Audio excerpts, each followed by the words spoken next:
Hello, everyone. My name's Alon. I'm from Samsung Electronics, and I'm chair of the easily slip of the tongue double TLA Vulkan Window System Integration Technical Subgroup. We're the little niche, wonderful niche of people that integrate graphics onto Window System. And a big thank you to all those who've persevered through the WSI TSG over the last couple of years and have helped perfect this wonderful slide deck. So, I'll begin with a quick intro into Window System integration. WSI is a bunch of extensions very neatly, tightly coupled with the main Vulkan API. There are extensions for the reason that we want to keep them optional. There are platforms that have no presentation capabilities, if they're, for example, computer-only situations.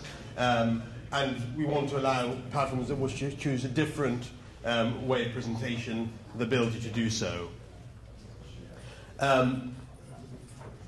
The key thing in Vulkan is you must enable the extensions you use. And the first thing we've seen with these first set of extensions is people forgetting to enable the extensions. You're invalid if you're not enabling extensions. You must check, does your platform and so your instance and then your device support the WSI extensions, because not all platforms support all the extensions. So today's presentation should help you get started, how to get presentation working, and learn the basics of WSI in Vulkan. And there's a few bits of jargon I've put up there, which I'll be using. Platform means like Window System platform as opposed to a silicon platform. Presentation engine is our terminology for compositor or display engine that you present to. In application, I mean an app or a game engine. So, how many extensions are there? There are 10. I'm not going to go through everyone in every detail, but there's three categories of extensions. So there's two instance extensions that are cross-platform, the Surface extension, the Display extension. The 6 per platform extensions that are specific to the individual Window System. You'll notice one notable, or a couple of notable exceptions on there. I'm afraid I can't comment about Symbion's plan to adopt Vulkan, but I'll leave that to them to comment. And there's 2 cross-platform device extensions. The swap chain extension, which is the bulk of functionality we'll cover today, and the display swap chain extension, which extends that, and I'll also mention briefly. So, start off with Vulkan surfaces. They abstract from your native window or surface, and what they do is once you've created a Vulkan surface from that native window handle, they provide platform-independent queries that allow you to query what the platform is capable of, the format, the display mode, and other attributes of that underlying window that the surface represents. Some platforms also have platform-specific queries. For example, does presentation work with a specific X11 visual ID to add to that? And the way we've designed it is to allow for implementations that could support multiple platforms at the same time. For example, XLib and XCB presentation from the same implementation. So a quick example here on this slide. You've got 3 physical devices in the setup. What I'm trying to show here is if you have a surface created on platform X and you try and use Q family 0 in physical device C, it doesn't support presentation, red, that's not going to work. If you try using Q family 0 in physical device B, again, it won't work, that supports only platform Y, you can't present platform X. And if you try family 0 in physical device A, that will work because Q family 0 supports both platform X and Y for presentation. So, then we get to swap chains. So this is the bulk of functionality in WSI. And we've designed them in a way that to allow your frame loop to be as platform neutral, as platform independent as possible, so you can port it easily between platform and platform. An application requests a minimum number of these things called presentable images, which are images that are created from a swap chain rather than the allocation method that normal Vulkan images are created from. The implementation must create at least the number you've requested, but it can set a limit, and memory is also a limit. If you try and allocate 24 4K images, you may have issues in many platforms. So be sensible with that, and kind of look at your platform guidance as to what is allowed, and you can always query to see, is there an implementation hard limit. These are allocated up front, so one of the key things people ask for is we want to avoid last-minute hitching with allocation, just as I'm trying to present. And the cool thing that in fitting alongside the rest of the Vulkan API, it allows you to pre-record your command buffers that have fixed content. So you can have a command buffer per presentable image. Nice. Ooh, interesting. I'm not going to go near that cable. You can have a command buffer per presentable image that is fixed, that you reuse, so you're not recording command buffers at a crucial time. There's several present modes that are supported. The key one that is mandatory is FIFO, which is the equivalent of swap interval 1. Am I on? It's kind of, is there like a magic? I think it's you. Okay, I will stay still. For those in the recording, we're having display issues. Clearly we need Vulkan display extensions on here. So yeah, FIFO is like swap interval 1 in EGL, and we finally kind of realized that nobody agrees what swap interval 0 in EGL means, and we've defined it. So there's different modes: mailbox and immediate. So immediate is one that basically allows tearing. Mailbox does not allow tearing. But I don't have time to go into that detail.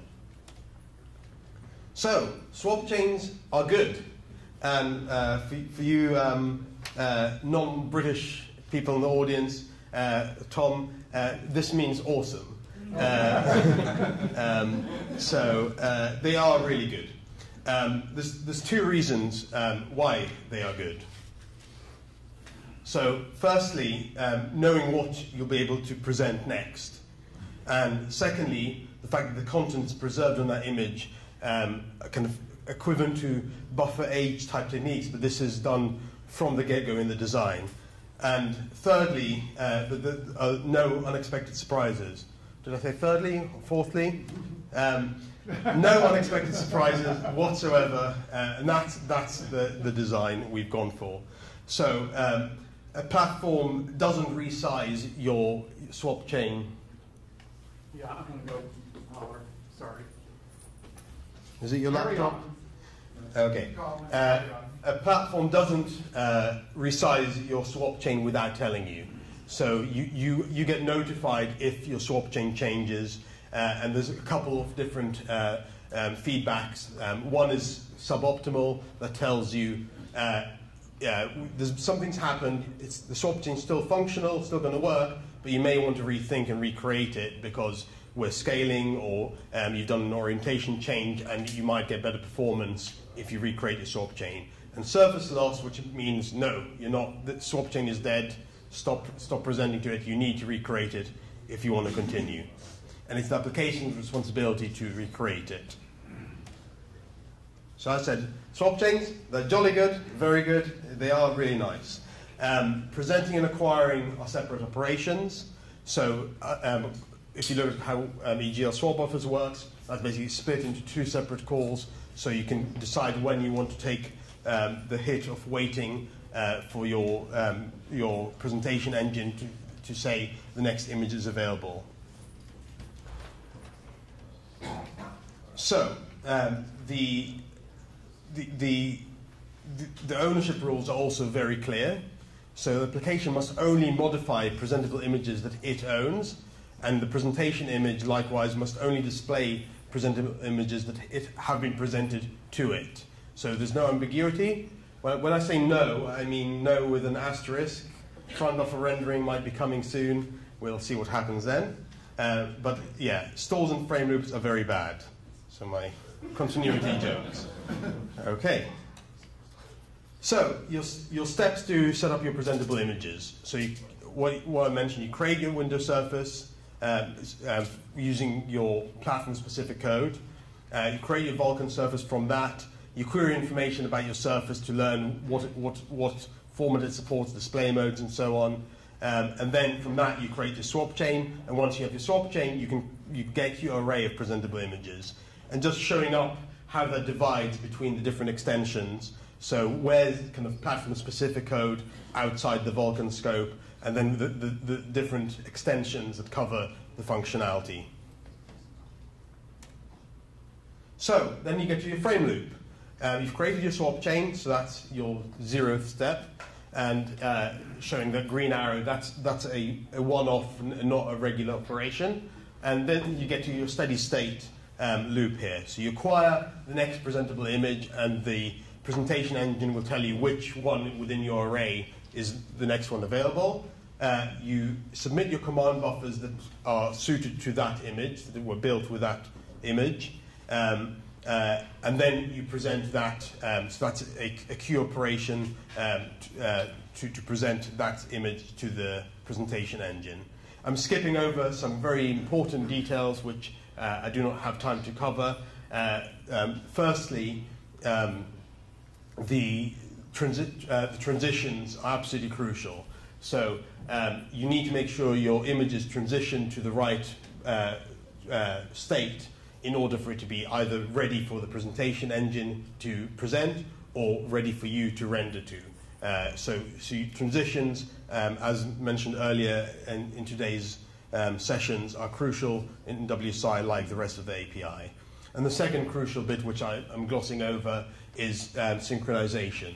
So acquire gives you a semaphore.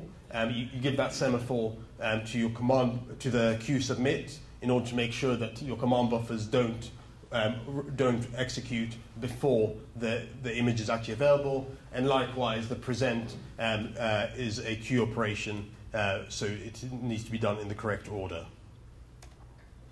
And then comes the non-steady state. So something's changed. There's two places within the frame loop that you could be told, look, something you really time to create a new swap chain, or time to consider creating a new swap chain. So when you acquire an image from your swap chain, or when you present an image, then you'll get an error code, either suboptimal or surface lost, and it's time to rethink creating the swap chain.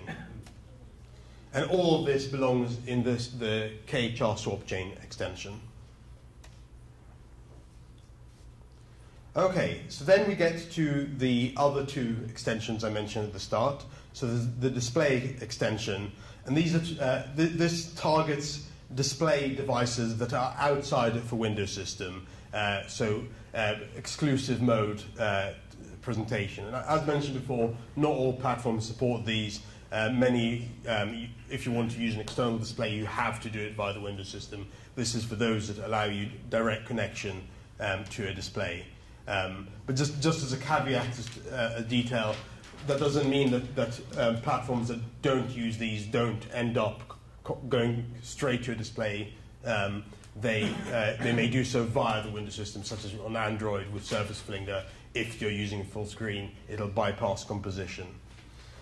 So they define various objects, and the display object, all of these come from a physical device. The display object represents a physical display, and modes are the different modes it supports, and it also allows you to create modes yourself. And planes are kind of overlays and ways that you can present onto these displays, and they are owned by the physical device. And the crucial step is when you create a Vulkan surface, you target a particular plane with a particular display mode, and then that gives you the ability to create a swap chain targeting that surface, which will then target that plane on that display mode. And finally, we get to the display swap chain extension, which does a couple of things. It extends the struct that you specify when you call quPresent, which allows you to provide information about what region in a image you want to take from, and what region in a display mode you want to go to. So if you want to do partial or extents. And then it also allows you for displays that support self-refresh or internal buffering to request that when you do a present. And then finally, for multi-display situations, there's an additional function called called shared swap chain, create shared swap chain, which takes an array of multiple swap chain create info structs, and that basically allows you to go from one swap chain to multiple displays simultaneously. Currently there's no guarantee that presents are atomic, but that's only presently. Yeah, I'm done. So, without further ado, any questions? You scared them off. So, from what I understood, that presentable images are kind of like what goes on the screen in the end, right? So what you present.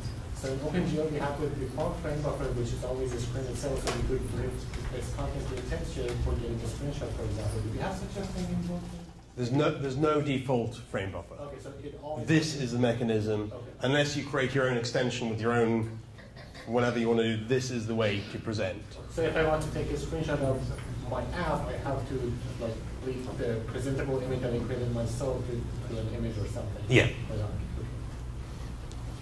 Repeat the question, please. Okay. So that was a question about default frame buffer in Vulkan. Is there such similar mechanism in Vulkan? The answer is no. This is the way to present. So where else other than on memory can you write swap chains? Can you use it on hard drives or write files? So everything with swap chains are designed to target a presentation engine. There's no mechanism to output to a bitmap or other object. No. So use the other bits of the API to map your memory correctly. Don't use a swap chain to map memory to the CPU. Good afternoon, everybody. It's really a pleasure to be here, and it's also very good to see all of you here. So my name is Karen Gavam, and I'm the CEO of LunarG. And with me I have John Ashburn and Carl Schultz, our principal engineers. We're going to be doing something a little bit different. We're going to be doing some demo of validation layers and actually modifying some code and demonstrating how to use them. So we're hoping that this will work well. LunarG has developed an SDK for Vulkan, and we're going to be spending some time demonstrating the validation layers. But what the SDK is really a curated selection of essential software elements that you need to develop to Vulkan. It comes from multiple repos. We've collected it, we've tested it, we have created a method of installing it to make that easier for you, okay? So we'll be doing some validation layer demos, but also RenderDoc. If you are interested in seeing more about RenderDoc, I wanted to put a plug-in for tomorrow afternoon session, practical development for Vulkan. There will be a pretty in-depth demonstration of how to use RenderDoc as well, and that is also part of the SDK. And just to remind you, if you want to get the SDK, you can go to vulkan.lunarg.com and download it. Earlier this week, we did release the 1.0.5 version, so that's based on the 1.0.5 header. The fourth number is a revision number. Hopefully that will always be 0 with each one, right? Otherwise, that means we're having to continue to iterate it. So yes, you can get the SDK from, we call this Lunar Exchange, vulkan.lunarg.com. And with that, I'll hand it over to Carl, and he'll go into the demo. Okay, Karen, thanks a lot. Okay, next slide there, John. Okay, as Karen said, we're here to talk about layers, and really the takeaway on this slide is you want to be able to turn on layers in your development path and during debugging, and then turn them off when you get to your production code, when everything is perfect and bug-free, right? So as a lot of speakers have already pointed out today, Vulkan's a kind of a lightweight API in the sense that it doesn't do a lot of error checking. You can't really call a nice error function and say, hey, what went wrong? I think a lot of Vulkan drivers will happily dereference null pointers if you pass them, and the spec says don't do that. So that's why we have validation layers. Validation layers are there to make sure that you're not breaking the Vulkan rules. And there's one example of a layer would be a param checker, which would make sure that, hey, if the pointer can't be null, the layer will catch that and give you a nice message so that you're not passing null pointers down. There are other layers as well, including snapshot layers that can grab frame buffers and write them to a file, and also tracing layers. So there are a couple of methods to activate layers, and the first one on the next slide is what we call fully integrated. It's kind of a programmatic approach, and this is the one we advise the strongest because it gives you the most functionality. It's probably the easiest to use. It does require extra code, but basically the Vulkan application will supply a list of layers that it wants to load to the loader. The loader loads those layers, and then if the layer has something to say, it calls the debug report callback. And in that information passed back to the application, it could be as simple as a text string, but there's also information like severity, what object it's complaining about, the type of the object, and that sort of thing. So that enables the application to kind of sort out all this information and decide what to do with it. It's probably it's a thing that you probably want to invest in and go ahead and write that code. You may not want to do it for a throwaway Vulkan application, but how many applications from Vulkan applications are short enough to throw away, right? And so another method is the externally activated method. And here the user would set some environment variables up to indicate which layers it wants the loader to load. And once again, the loader does that. And there's some setting files that help you configure that layer and tell the layer what to do with the output from that layer. And a good default is that this information gets written to some output stream or potentially a file. And we're going to show you both approaches today. So the demo we're going to show you, and as Karen says, I've always, it's a little tricky doing a live demo. I've always been advised never to do it in a venue like this. So we're going to take a chance here. But it's a great demo. It's called Hologram. It's written by Chia Wu. It's a good example of a well-written Vulkan demo. So if you go to look at any code to learn Vulkan, this is probably a pretty good one to look at.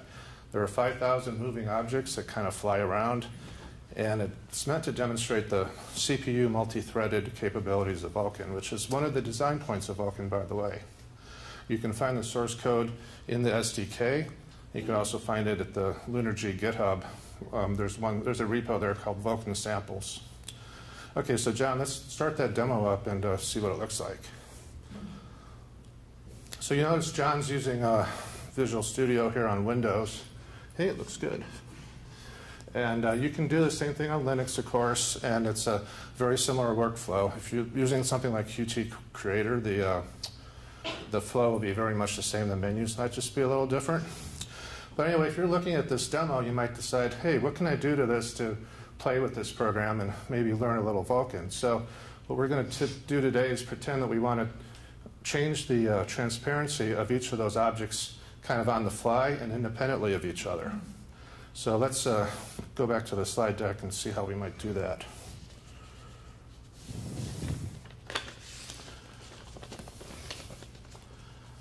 Okay. Inside Hologram, this is a little hard to explain, but there's some information that exists per object, and it's stored in an array of shader parameter blocks. And because there's 5,000 objects, there's 5,000 of these in an array. And there's two copies, one for the frame that's currently being drawn and one for the next frame. So the GPU is not reading from these while we're trying to update them with the CPU. Of course, the memory's mapped so the CPU and the GPU can look at it. And so every time we go to a new frame, the CPU will update the position of each object. And then it will modify the shader parameter block to update the position, and then it will call bind descriptor set, or rather put one of those bind descriptor set commands into a command buffer, and then issue another command to actually draw the mesh. So let's go ahead to the details on how to do this. So again, we want to modulate the transparency of each object, so we need to have a per object parameter for this. So we're going to add a parameter to the shader parameter block, which we're going to call per object alpha. And we also need to modify the shader program so that it reads this alpha value and applies it in the fragment shader. Right now it hard codes it to 0.5. And then finally we need to modify the simulation to have some kind of algorithm that tweaks this alpha value and swings it between 0 and 1 over a period of time. So you can see the code change right there. It's real simple. We're just going to add a float alpha at the very bottom. So let's see what happens. John's going to go ahead and change the code.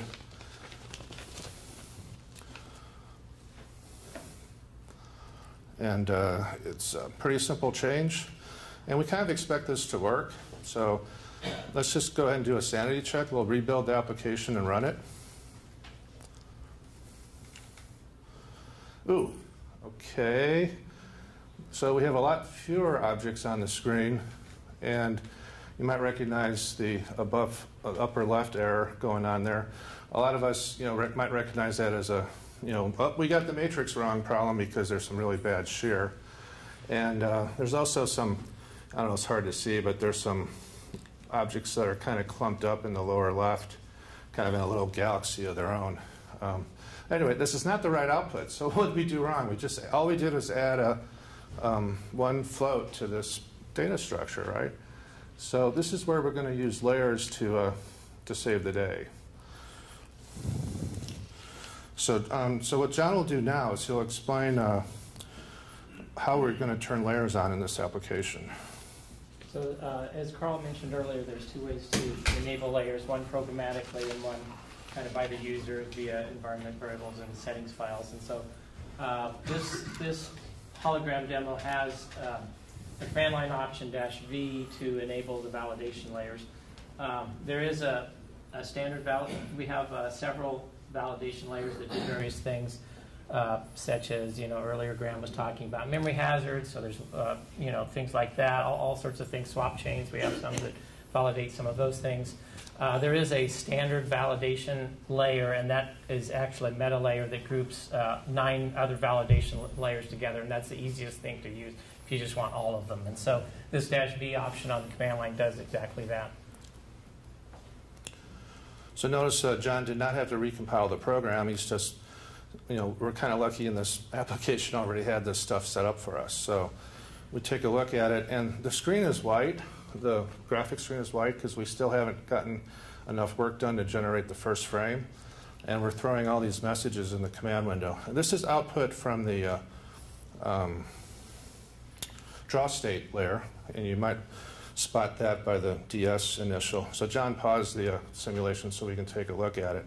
So it's pretty clear that it's complaining about the bind descriptor, and also that the... Can you read the error message?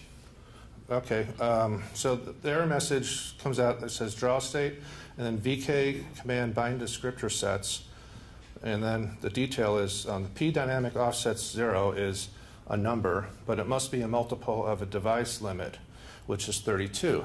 So those numbers that are being printed out there are not multiples of 32. All right, so that gives us a pretty big hint. We have some kind of a memory issue or alignment issue.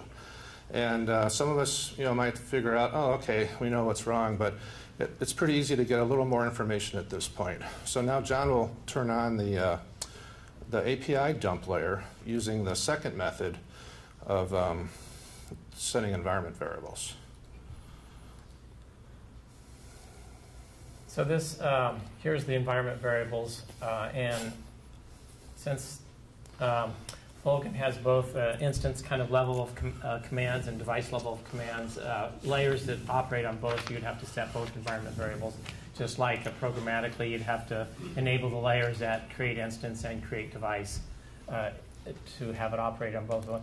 This API dump layer is basically just intercepts all all the Vulkan commands and prints it out either to a file or a console or whatever. By default, it prints it out to the console, and so we can run it. Notice that here we have both. I left the -v on, so programmatically we're enabling a set of layers, and then also the environment variable, an additional layer is being added to the list. And again, in this step, we did not have to recompile the program. So, okay, we launched it again. Again, we get the white screen. And a lot more interesting stuff is flying by. So let's pause that and take a closer look. Okay, this one's a little harder to decode because there's a lot more information, but basically we see the same draw state message that we had before with an offset on 164. And then following that is, when it says T0, that means a thread is emitting the API dump information, which is an exact, just a printout of the API call plus all of its parameters. And so one of the parameters is a dynamic offset, which is 164. And so you can kind of look at that and compare that with the DS or the draw state message, and they match. So that kind of tells you that, oh, it's the dynamic offset that's causing the problem here. So if we put it all together, it all kind of leads back to further investigation of the command bind descriptor sets API call. So let's take a look at that code. And there it is. So sure enough, there's I missed one section on the command window. Can you bring that up again? Yeah, it's gone. Okay. Anyway, another thing I meant to point out in the command windows, there's also a call to draw indexed meshes. So that's what that command draw does at the bottom of the screen. And then, so there's our command bind descriptor sets API call, which is what the API dump pointed us to. And then immediately above that is a bunch of mem copies that fill in the shader parameter block. So that all leads us to the conclusion, hey, we should go look at the shader parameter block one more time. So we go up there. And so keeping in mind the message said that we had to be aligned to a 32-byte value. If you add up these, the size of this data structure, it comes out to 164 bytes. And without the alpha, it's 160. So we blew our 32-byte alignment restriction, and so that's the cause of the problem. So we've debugged it. So how do we fix this? Well, one way you might do this as kind of a quick fix is, oh, well, let's just put 7 dummy floats in there so that it comes up to be a multiple 32 again. Well, that's fine for this device, but we might get a GPU in the future, or we might run this on a different GPU that has a much higher minimum alignment requirement, and then it won't work again. Or worse, putting in those 7 dummy floats will result in some wasted memory if we were running on a GPU that had a much lower alignment requirement. So the right way to fix this is to dynamically specify the size of this depending on what the limit is for the GPU. So let's go look at that code. And to be honest here, we had to break the code to do this demo. So out in the repositories and everything, the correct code's in place, but John had commented it out. So if we re-enable that code and take a look at it, we see that we're just going to add in a little fudge factor to increase the size of the object so it meets the alignment requirements. And this is an important Vulkan concept, is that you can query a physical device property like this one and then fix your code so that it meets that requirement. With other APIs, you probably wouldn't be able to query such a property like this, and then you'd end up relying on the driver to pad it for you. So that's also, I think we should turn off the API dump so that we don't get so much output. So I think we have this nailed. And John's just cheating here by changing the name of the environment variables. It's a good demo technique. So let's run it again. And it looks a lot better, but it's kind of slow. We'll let it run for a moment or two. And ignore those 4 lines. But fundamentally, now the command window, that command output window, it's not showing the same alignment error each time. But it is running kind of slow, and that's because we still have all 9 validation layers enabled. And so there's a lot of data on this screen. So one way to combat this is, hey, instead of 5,000 objects, let's draw 50. And that will help maybe make this debugging step a little bit more manageable. But let's turn off the validation layers and let it run full speed and see what we get.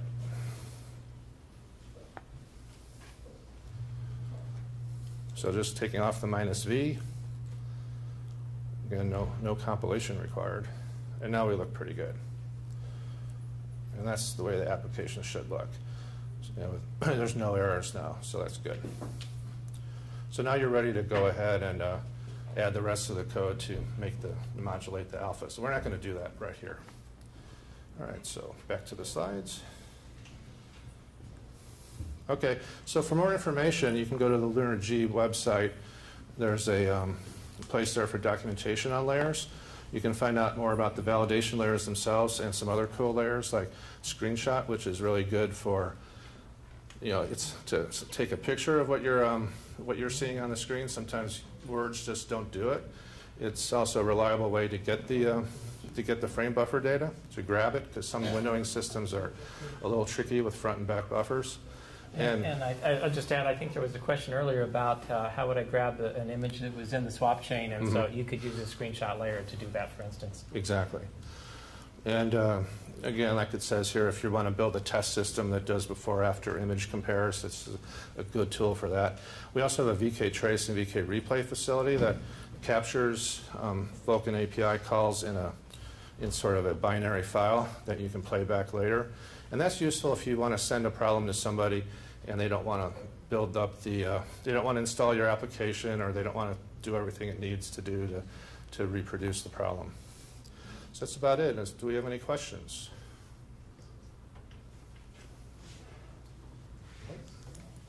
Does trace support the partial trace?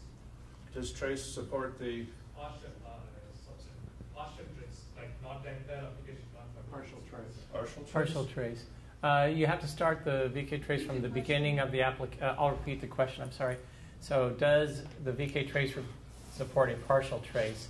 So it doesn't from an arbitrary frame later than the start of the frame. You know, you have to start at the beginning and set up all the state and whatnot, but then of course you can end it whenever. We'll have to fix that.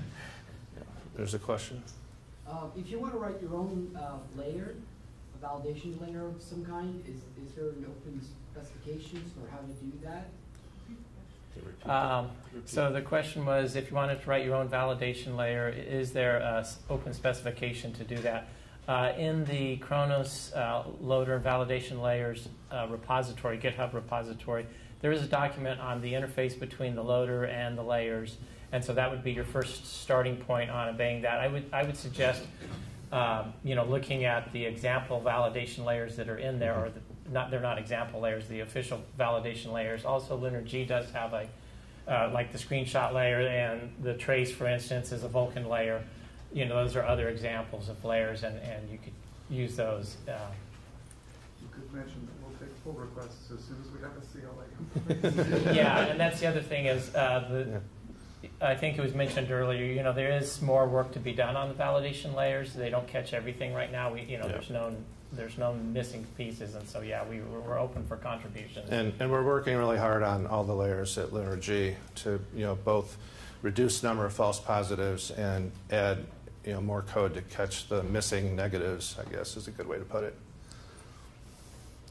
It's a work in progress, day one kind of thing. Question? Will the validation layers also report performance issues like the OpenGL debug does? Right. So the question is, will validation layers identify performance issues? And I think in general, no. Yeah, I don't think there's been a whole lot of that. There is, in the debug report extension that we talked about earlier as the reporting mechanism, there's different levels. One of them is a performance warning. Yeah. But I don't think there's a whole lot of that, but there is some.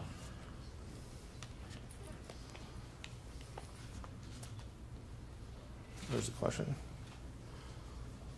I've run into a case where, due to an incorrect parameter, a function never returned, but the validation layer didn't show any output. Any ideas?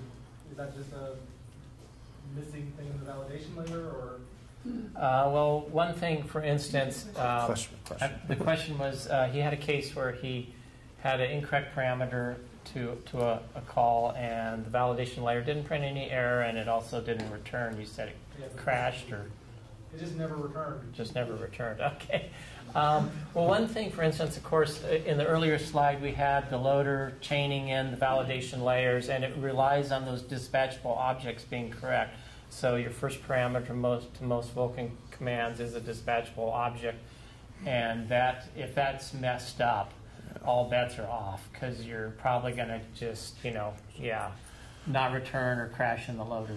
Yeah, there's a function vector at the beginning of that object if it's dispatchable, so it's important to get that part right. And the other thing I will mention is I know there's been a fair amount of work recently in the last few weeks on improving the param checker layer, and so that would be another thing. Another possibility is if you put the layers in the wrong order, like if you put param checker at the bottom of the stack and the one that's closest to the driver is what I mean by bottom, and maybe you have one of the other ones like the draw state that's checking some of the render pass stuff, some of the command buffer stuff first, it kind of assumes that some of those parameters are okay. And so that's why we suggest using the standard validation layer, because that one puts them in a proper order. You want to talk about some of the fights we had over whether layers should be automatically ordered, or there were some design issues there. Yeah. Was there any discussion or thought of a reference rasterizer to allow platform-independent application testing? Pull request? No, question was there any thought or discussion about a reference rasterizer? In our dreams, absolutely. It's really a matter of resources, so it's not really on the drawing board.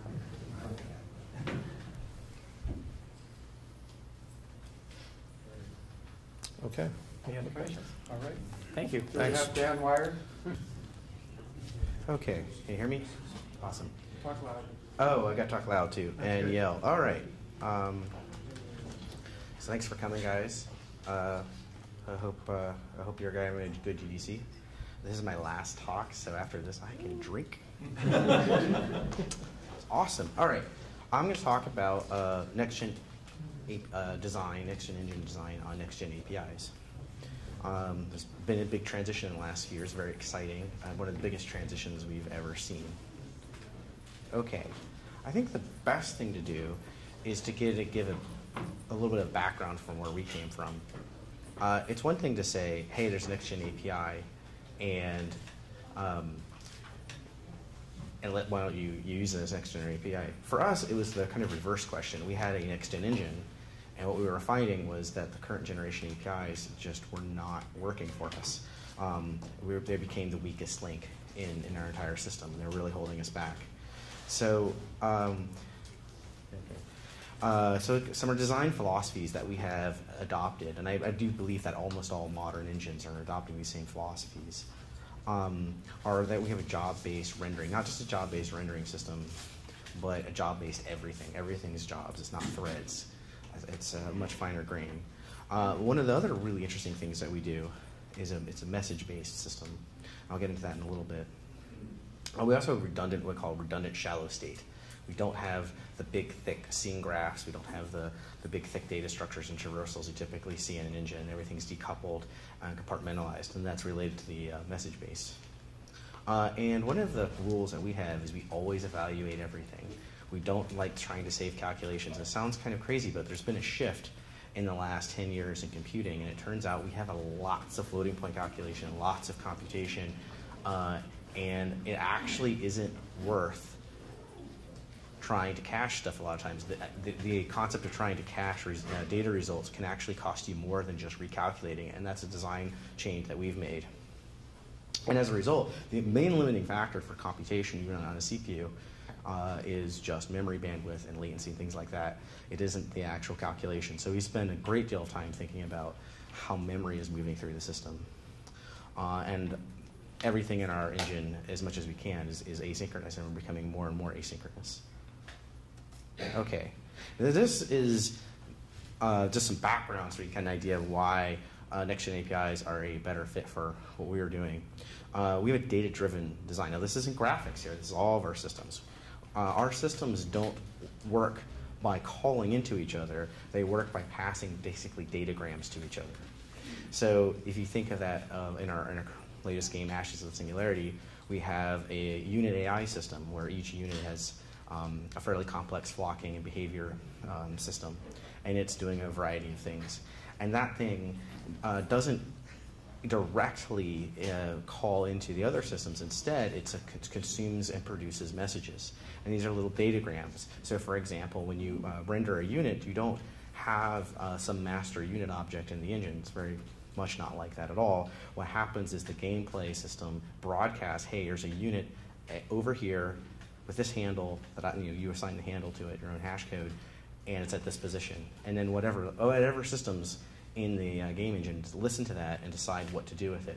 You could actually take our entire game, rip off the 3D engine, put a 2D engine on it, and it would work just fine. The gameplay thing would not know. And that's how decoupled we are. Now this makes our engine incredibly asynchronous. It means that we can thread on many, many threads simultaneously.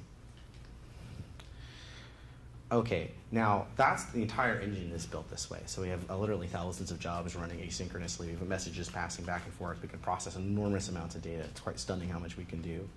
But what this means is that we have, for graphics rendering needs, we also don't have a concept of a rendering thread. Like most engine designs right now, or many of them have a whole rendering thread and everything serial. We don't have that concept. We have a lot of independent systems that are also filled with datagrams that are pumping out whatever rendering commands they need.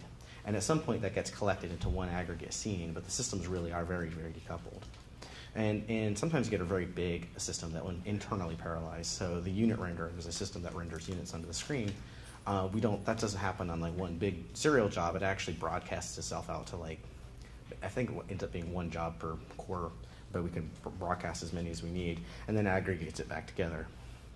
So we have lots and lots. I should have done a count, but I didn't do one. We have lots and lots of these, so there's probably 50 to 100 various rendering jobs in a typical frame. And this actually scales based on the number of cores. So we'll have more rendering jobs if you have a more core system, because we'll divide up the work in even finer grain. And that's pretty easy for us to do.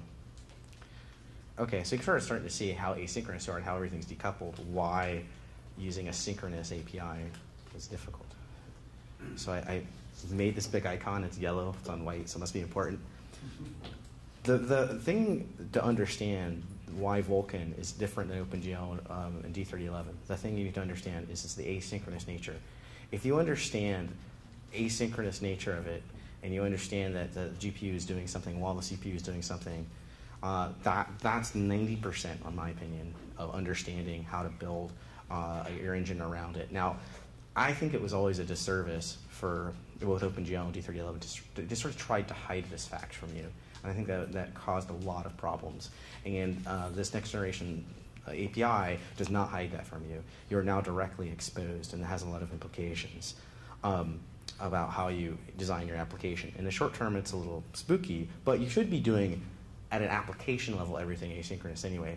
If you're going to adapt to 4, 6, 8 core CPUs, you're going to have to build your entire application. So once you go down that path, this is actually going to be a very natural fit for how your application itself is starting to work. I like to say it's a contract. One of the things that we're talking about is there's a contract between the app and the API. And one of the reasons why there's a lot of overhead in existing APIs is that the driver doesn't necessarily know that you're not going to do something really bad. And there's all sorts of protections and synchronization mechanisms, and that's very inefficient. Here it's sort of, we're promising, hey, we're not going to do something bad, and you're going to go fast. So like both sides are agreeing to it, and this is an important contract.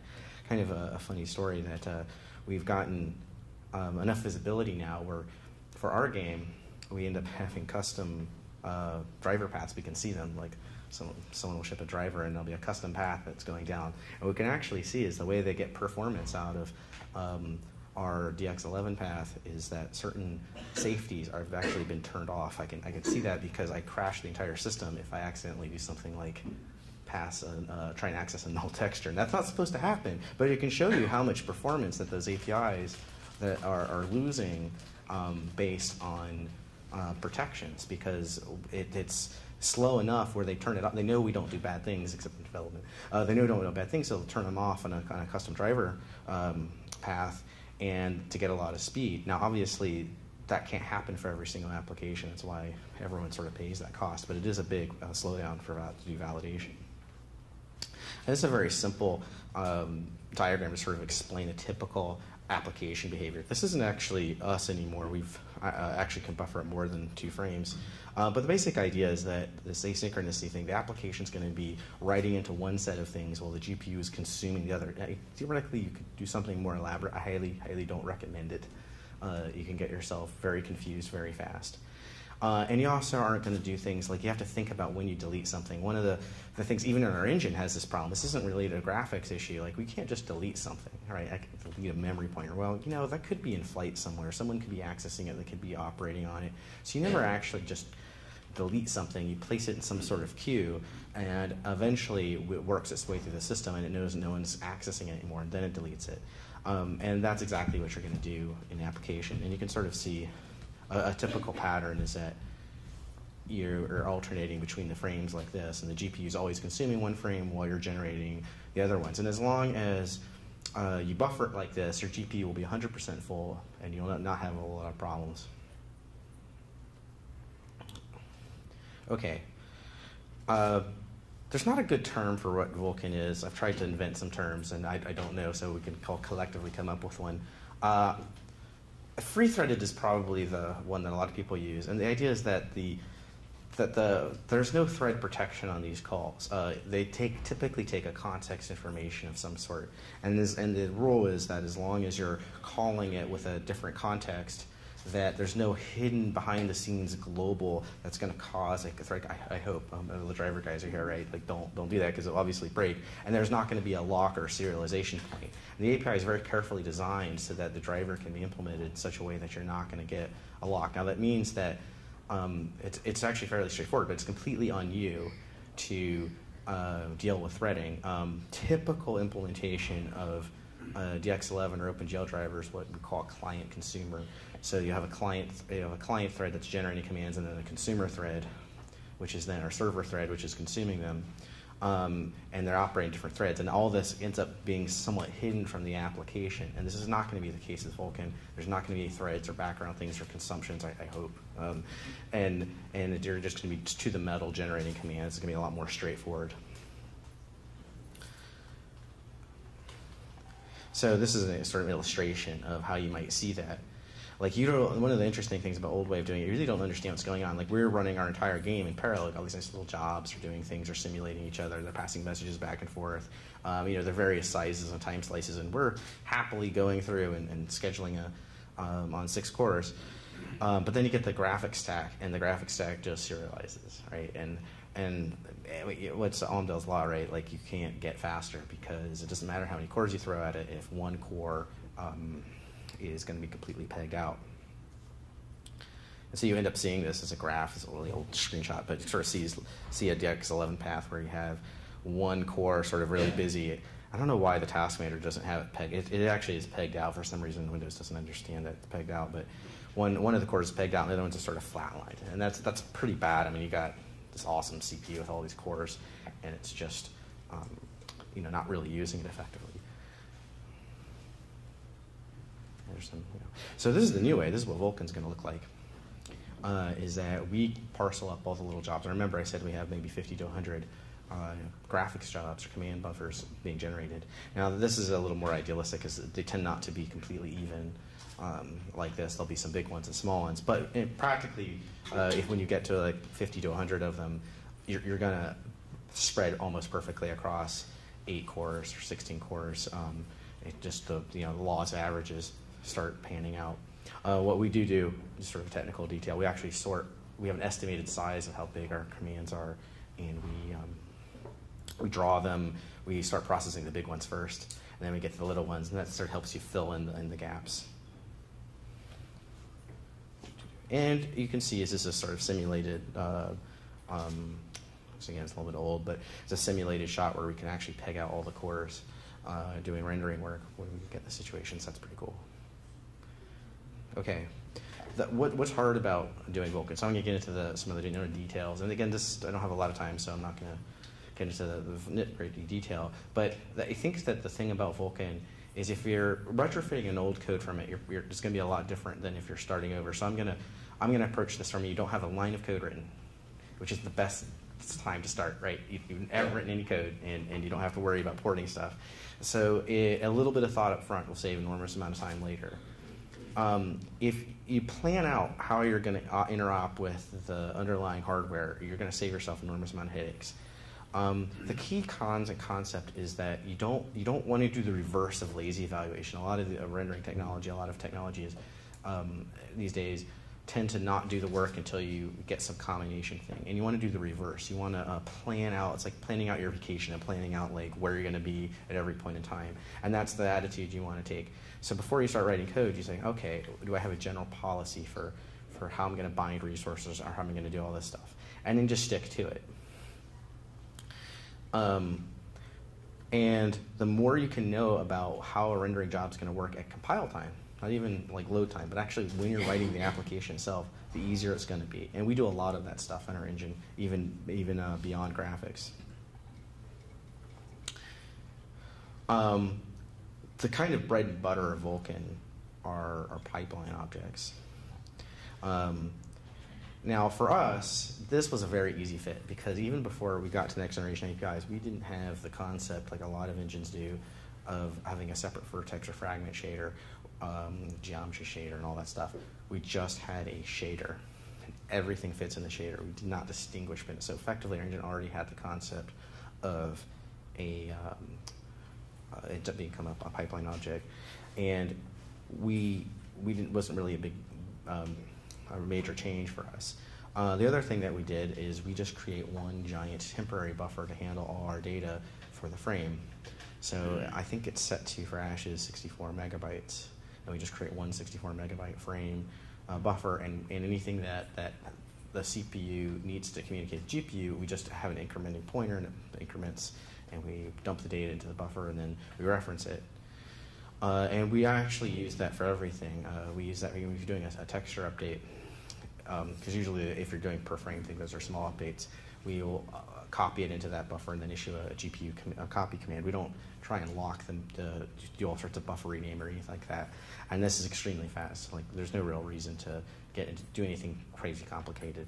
The only thing that gets a little bit gnarly is that in some cases, when you're initializing a bunch of texture or something, you could spike over 64 megabytes. So in that case, we have a slower path where we'll allocate some extra buffers on the GPU, but we don't normally hit that path. It's normally in level load or various things, so we don't really see any appreciable slowdown. And internally, we actually have our own internal kind of micro command buffer format that gets translated, so we can actually rip off our backend to any type of graphic stack at the backside. Shader combinations is probably the most challenging thing to plan out. What happens is that a lot of the states, there's just a giant block of state that you have to manage. And there's so much in here. This is just a sparse list of all. I mean, you have alpha state, multi-sampling, aliasing state, depth state, all sorts of stuff folded in. So it's like one giant chunk of this is, hey, graphics card driver, this is all that you want to do. And what can happen pretty quickly is that it's hard to know up front what exact combinations you're going to need. So what we end up doing is creating a bunch of pre-creating permutations that we're pretty sure are going to be used with a little bit of pruning. So when you specify a shader block, you specify the possible things it could be used for. Now, the interesting thing is that it's pretty unlikely that actual piece of hardware needs to create a completely different set of shader code for each of these combinations. I mean, if any hardware actually needs to do that, they probably would fail in the market because there's too many. The problem really comes into that every single piece of hardware has a different specific piece of state that it might have to compile a new shader, but it will probably there actually will probably be a relatively small number of shader codes for these various state permutations. And when we create one retracted, typically for a particular object, we're creating between 20 to 40 combinations of that shader group. And we do a little bit of pruning on the app side. So this is actually, so the nice thing is that Vulkan has bulk shader create. So when you create a sort of permutations, you give it a big chunk all at the same time. And the odds are, for most hardware, you're actually only going to create, it's only going to create one under the covers object for you. So you're not actually going to, even though you're specifying this combination matrix up front, the hardware is not going to actually, the driver's not actually going to be creating maybe more than a couple of permutations on it. So the practical matter is that even though it sounds sort of like, oh, I need this huge number of shader objects, the reality is that they're not going to get created. Pipeline serialization is actually, see, I mean, it's a Vulkan, but I mentioned E312 because the problem that DX12 has. The problem with the aforementioned approach is that we end up in the situation where theoretically you could have created 200,000 or so shader objects.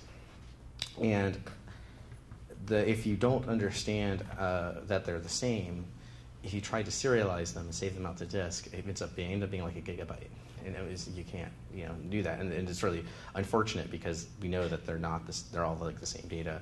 And we didn't have a concept of a context for it. So Vulkan actually has a concept of a serialization context to sort of solve that problem. So you're going to give it that context object, and it's going to allow the driver specifically to match these things up so you don't have to pay the cost of actually needing a different shader object, because most of the time you don't need one they know for the hardware implementation. And then you can serialize the whole database once and load it back up. Okay. So that's something that I could talk about it more and more, but when you get into the API, then you're like, oh, I remember what Dan said. Oh, okay, cool. So when you see the code in front of your eyes, you're like, oh, I see what's going on here. And don't be scared about creating some combinations of things that you might need. It's not going to be practically it should work actually reasonably well. One of the really good decisions we made in our engine is that we don't let you bind individual textures. And we never have. Even in DX11, you cannot do it in the engine. We have what we call a texture set. So a texture set is a group of textures. It is extremely rare and uncommon in modern engine that you actually need to bind a texture at a time. It is a kind of holdover from older engines. Almost in all cases, you have a group of textures. Like you have an asset that has an albedo map, and a normal map, an ambient occlusion map, and a curvature map, et cetera. And they're all going to get bound at the same time. And so our engine, we just explicitly say you're going to group all your textures semantically up, and we have several different frequencies we can do that in. So when we submit a batch, there's actually 3 levels where things can get bound. We have what's called a batch, which is a draw call. And for any particular draw command, you can have at that level now a batch. A draw command actually consists of effectively a pointer to all 3 of these things. So you have like a triple index. And a batch can have 2 texture sets associated with it and 3 constant sets associated with it. Those are internal terms, but they map very obviously to specific Vulkan constructs. And then you bind it to a shader set. And a shader set can have 4 texture sets and 2 constant sets. And the kind of most obvious thing is that a batch would have the individual albedo textures for the object. They'd have the specular maps, the curvature maps, the ambient occlusion, anything that goes with an asset. And the shader set is typically going to be things like, oh, it's your shadow maps, it's your light maps, et cetera, things that go across huge numbers of objects. And then the globals, there are no concept of globals because the globals are part of the shader set. So things like the view matrix and various things would go in the constant set for the shader set. And then we have primitives, which the best way to think of it as vertices. We actually got rid of vertex buffers. And I know there are hardware people here screaming, but we don't do vertex buffers in our engine. Instead, we just bind a texture set, and the shader pulls out the indices manually, and we found this was incredibly flexible and very, very easy to make the engine nice and clean. Now, if you look at our engine and all these, so there's 3 frequencies that something can get bound. This creates what we call bind vector. So these are all the possible things that a GPU command can reference. And it ends up being, I can't add, but like 12 things. And each one of those effectively represents either a set of descriptors, a group of descriptors, or a buffer of some sort. Okay, this is going to become a layout Vulkan. And layouts are specified during the shader creation step. So when you go and create those pipeline objects, that's where you're going to specify that layout. Now, we only have one in our entire engine. We said there were like Ford Model Ts. Like, this is the one we need, and that's every single thing in the application can use it. I think most engines probably could get away with one or maybe two. Like, you don't really need that many. You're going to create a policy for your engine, and if you stick to that policy and just use it everywhere, you're going to be able to fly like the wind. And there could be expenses in switching the type of layout that you're running, depending on the hardware. Now, we don't have to pay that cost because we, again, had one, and we found that one was more than versatile enough. We have a very complex game, lots of stuff going on, and we found that like one was more than versatile enough to do almost anything that you wanted to do. It's also very easy for us to sort off redundant changes. Like all we have to do is like a very quick compare. Like, do we need to change this part? No, we don't. So do we change this part? No, because we don't. And so we can filter off like extra binding steps like really, really efficiently. Okay. A couple more things. The managing hazards is, I've said other things are tricky, but this is actually the trickiest thing in Vulkan. And is that you have to understand the GPU intrinsically is parallel. So there's a lot to this, and there's whole presentations on exactly this. But the basic idea is that if you're reading or something and writing to something and then reading from it is the typical pattern. Like if you render to a render texture and then want to use it in a shader pass, you have to mark that up in the command stream so that the hardware can do anything like decompress the buffer, flush the caches, and it has to be done explicitly. You're going to get this wrong. Like the first time you implement it, and you'll see all sorts of block artifacts. You need to use the validator. The validator will catch most of the issues that you're going to see. It's going to just realize that you didn't flush this. You need to, and you're going to get undefined results. And the really kind of spooky thing about this, and the reason why you use the validator, is just like multi-threaded programming. It's no different than writing stuff on the CPU. You could have an hardware architecture where it works, and you're all happy, and you're like, hey, it works. And then some new GPU comes out, and you never used it before, and all of a sudden you have a race condition, and on that hardware, that race condition gets exposed. But I have to emphasize, this is no different than multi-threaded programming. If you write something that works on 8 threads, and you're not careful about this, you're also going to get the same race conditions on some new CPU that comes out that can just have a slightly different timing. I actually think it's easier with Vulkan than, say, CPU code because there is no validation layer on your CPU code. It's just you'll never find the bug until you get that CPU. So, you're sort of stuck. At least with Vulkan, the validator, we have a good chance of having it analyzed statically to detect, at least I think probably 95% of the cases. There are going to be some cases that I don't think a validator can catch, but they're going to be pretty complex things. We probably will automate some of our internally just to make sure that we don't have bugs on that and going forward, because it is a little bit time consuming to go in and make sure it works. Okay, I only got a few minutes left. Okay, so we do have experience of what cases is Vulkan or next-gen API going to be slower than the previous gen. We haven't had a whole lot of problems. We're generally faster, at least the same speed if we're not CPU bound or faster.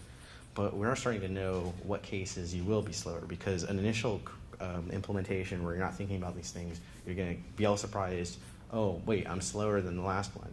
And these are the 3 things that typically will get you.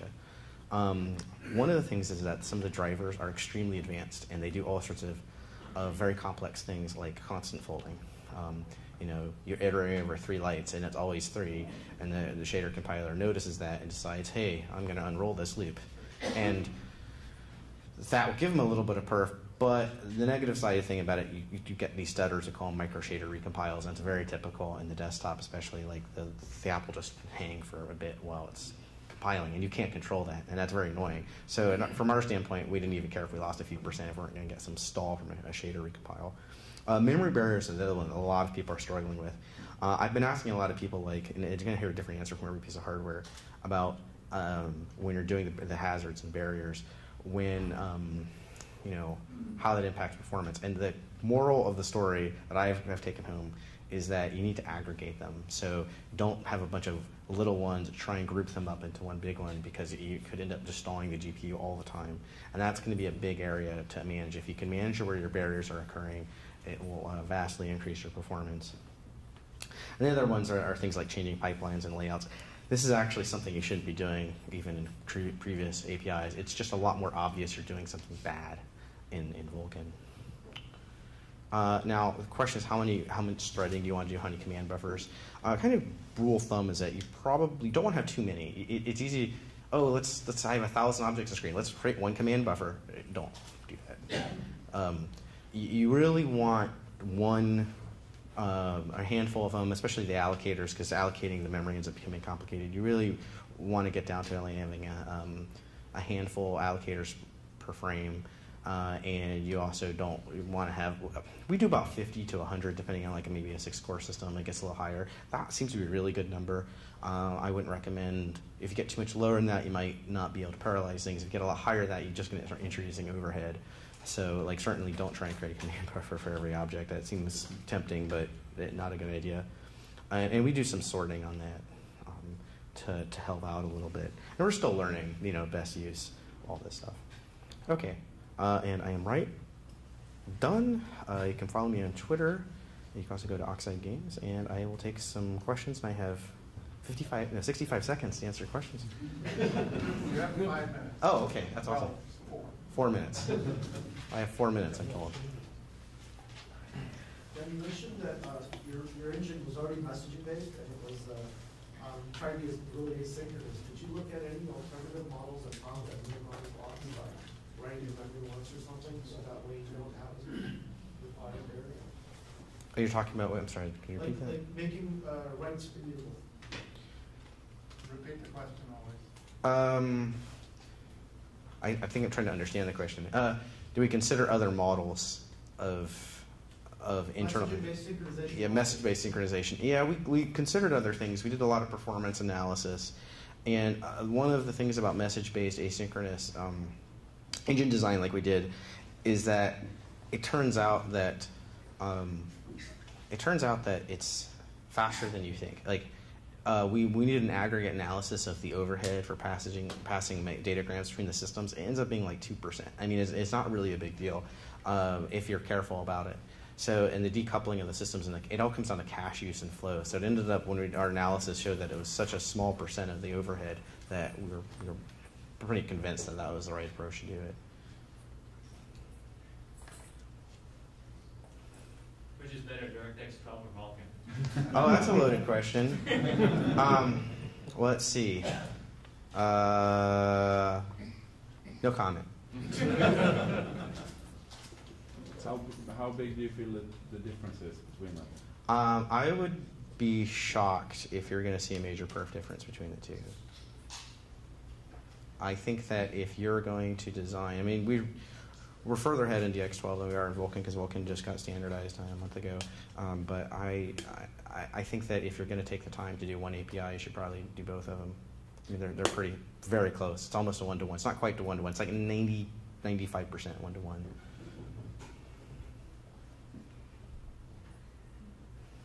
Do they have different sharp edges?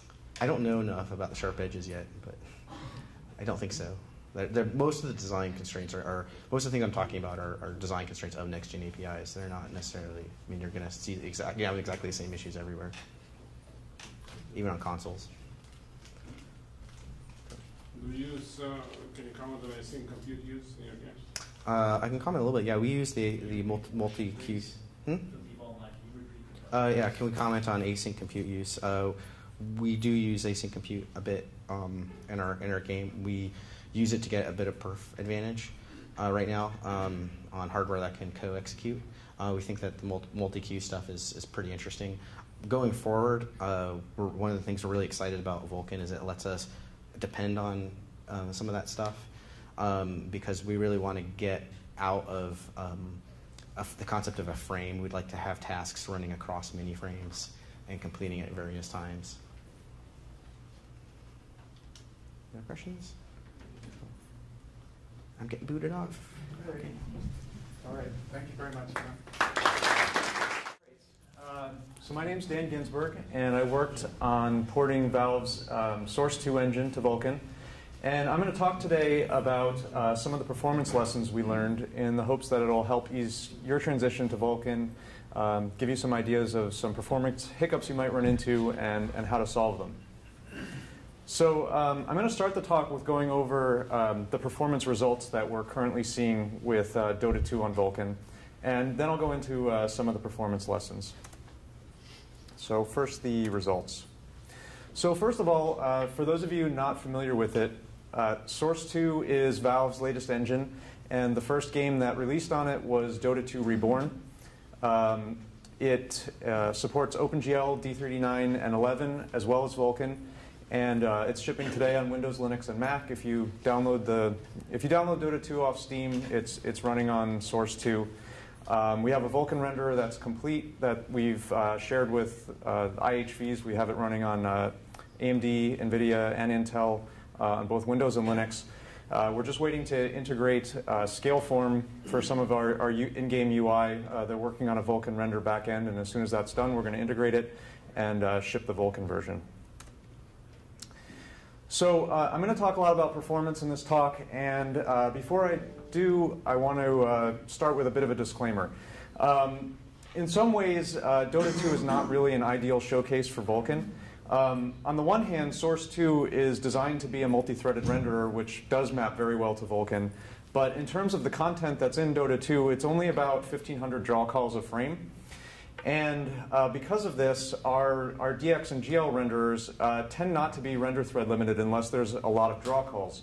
So there's up to a frame of latency for which the single-threaded submission for DX and GL has to compensate for being render thread limited. And unless those take more than a frame, we're not limited by the render thread. So. There's also the fact that we don't yet take advantage of some features of Vulkan. We're not baking descriptors, as Dan Baker just talked about in his engine. We're not doing command buffer resubmission. So there's some things we're not doing that will help improve performance on Vulkan. So with that huge disclaimer about performance, we're actually still really pleased with the results that we're seeing. And I'm going to talk about those now.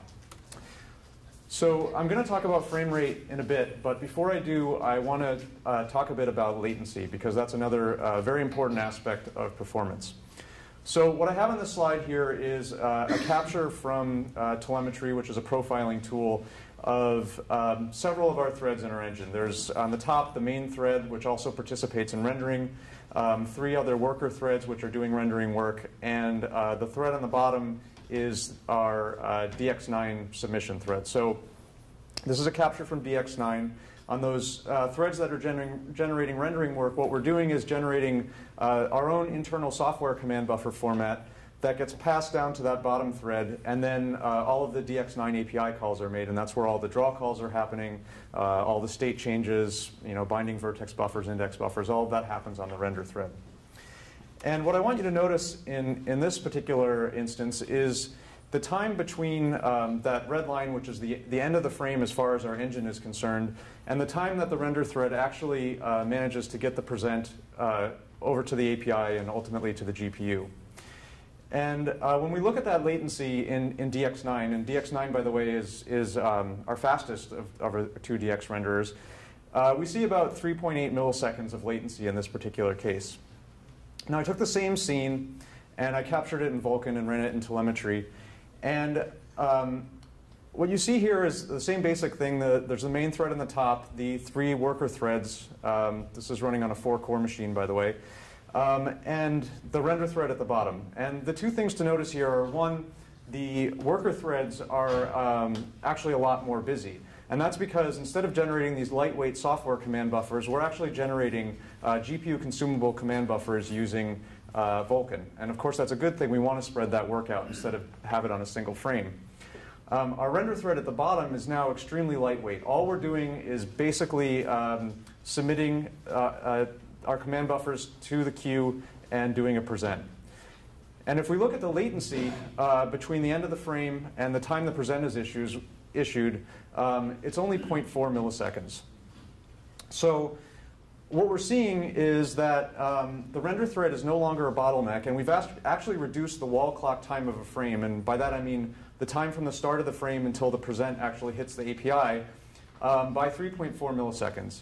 And this is something we're really excited about with Vulkan because latency is a really important aspect of performance for certain types of games. Esports games, for example, of which Dota is one, it's a very competitive game, and less latency means more reactiveness for the player. And of course, in virtual reality applications, latency is going to be very important. So now I'll talk about frame rate. What I did for this talk is I took 2 time demos. One is I just downloaded a random match off of Dota 2 and ran a time demo over a portion of it.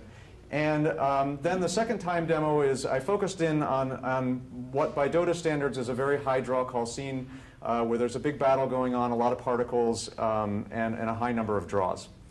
So I ran these tests on an NVIDIA Titan X with their 356.45 driver on a Intel i7, 4 cores.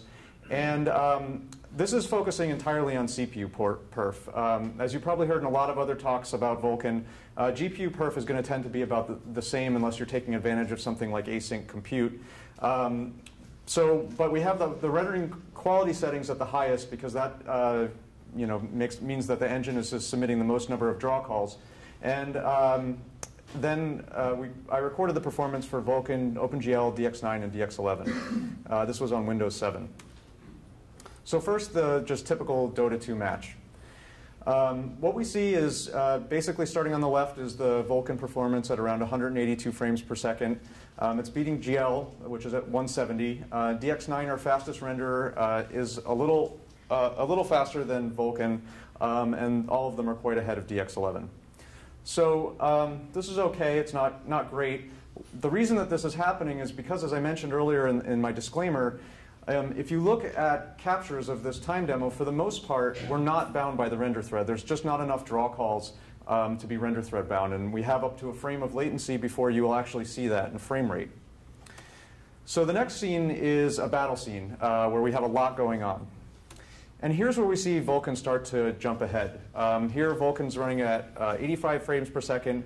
OpenGL and DX9 are both around the same at 75, and our DX11 renderer is running at 67 frames per second.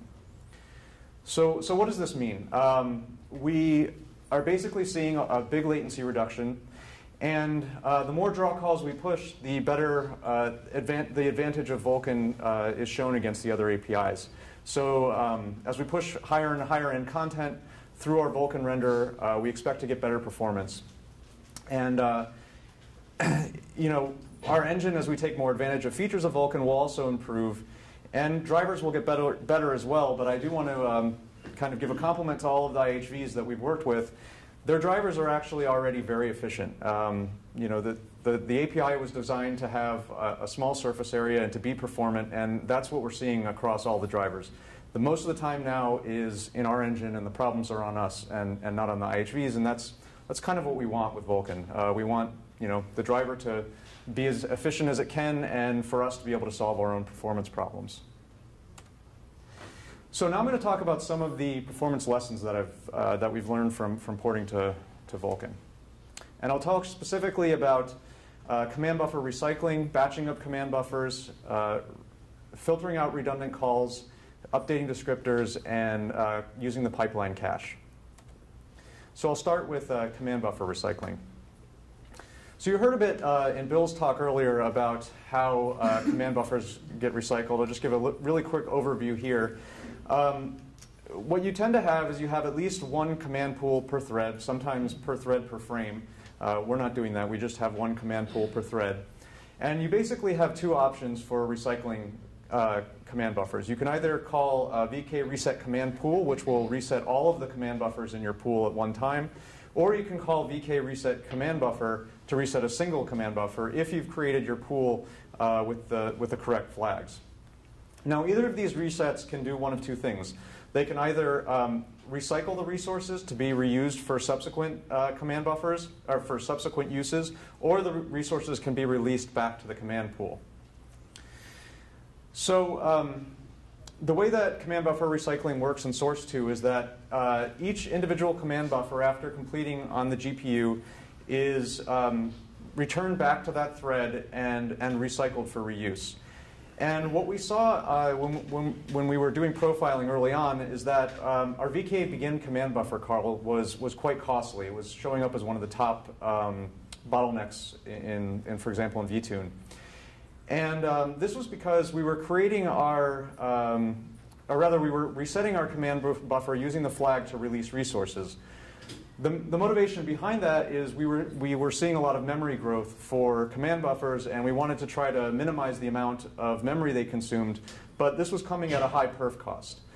So what we ended up with, the solution we have now, is that we create the command pool with this flag that tells us we can reset each command buffer individually, and then we reset each command buffer with flags of 0, which basically tells the driver that it can keep its resources for reuse. So basically, the command buffer will grow to its largest size and stay that way. The downside is with this that you can see larger memory growth. So the strategy that I came up with for handling that is there's kind of just a heuristic that runs during frame cleanup that looks at each of the command pools on all of the threads, and when one of them gets a lot larger than any of the other ones, basically around 2x the size, I'll just destroy half of the command buffers. And the main reason that we see this growth is we have, sometimes during load time, one thread will end up generating a lot of command buffers. During actual game, when we're at steady state, the number of command buffers is very stable, and all of the threads have roughly the same. So this kind of allowed us to take care of memory growth at the same time as not pay a penalty for constantly releasing resources every time we reuse a command buffer. So the next thing I'll talk about is command buffer batching. You've heard a little bit about this in some of the other talks. The important thing to understand is that VK submit implies a flush. And obviously, as we all learned from OpenGL, you don't want to be doing a lot of flushes. You want to do this as few as you can, generally speaking. You don't want to have the GPU sitting idle because you haven't given it any work, but you also don't want to be doing flushes when you don't have to. So it's really important to batch submits. And just to kind of give you some data on how important this is, we have a mode in our engine where we can turn on and off command buffer batching. So these first 2 frames on the left-hand side here is our normal mode where we're batching command buffers and essentially just doing 1 submit per frame. And what you see is the time on the render thread is very small, less than a millisecond. When I turn off command buffer batching, now we're calling VKQ submit on every single command buffer. That time is much bigger. We're looking at like 4.5 milliseconds, and now we become bound by the render thread, much like we do on the other APIs. So our basic strategy for command buffer batching is that when a command buffer is finished being generated, it's handed off to the render thread, the submission thread, and the submission thread will just hold on to it until a present is issued.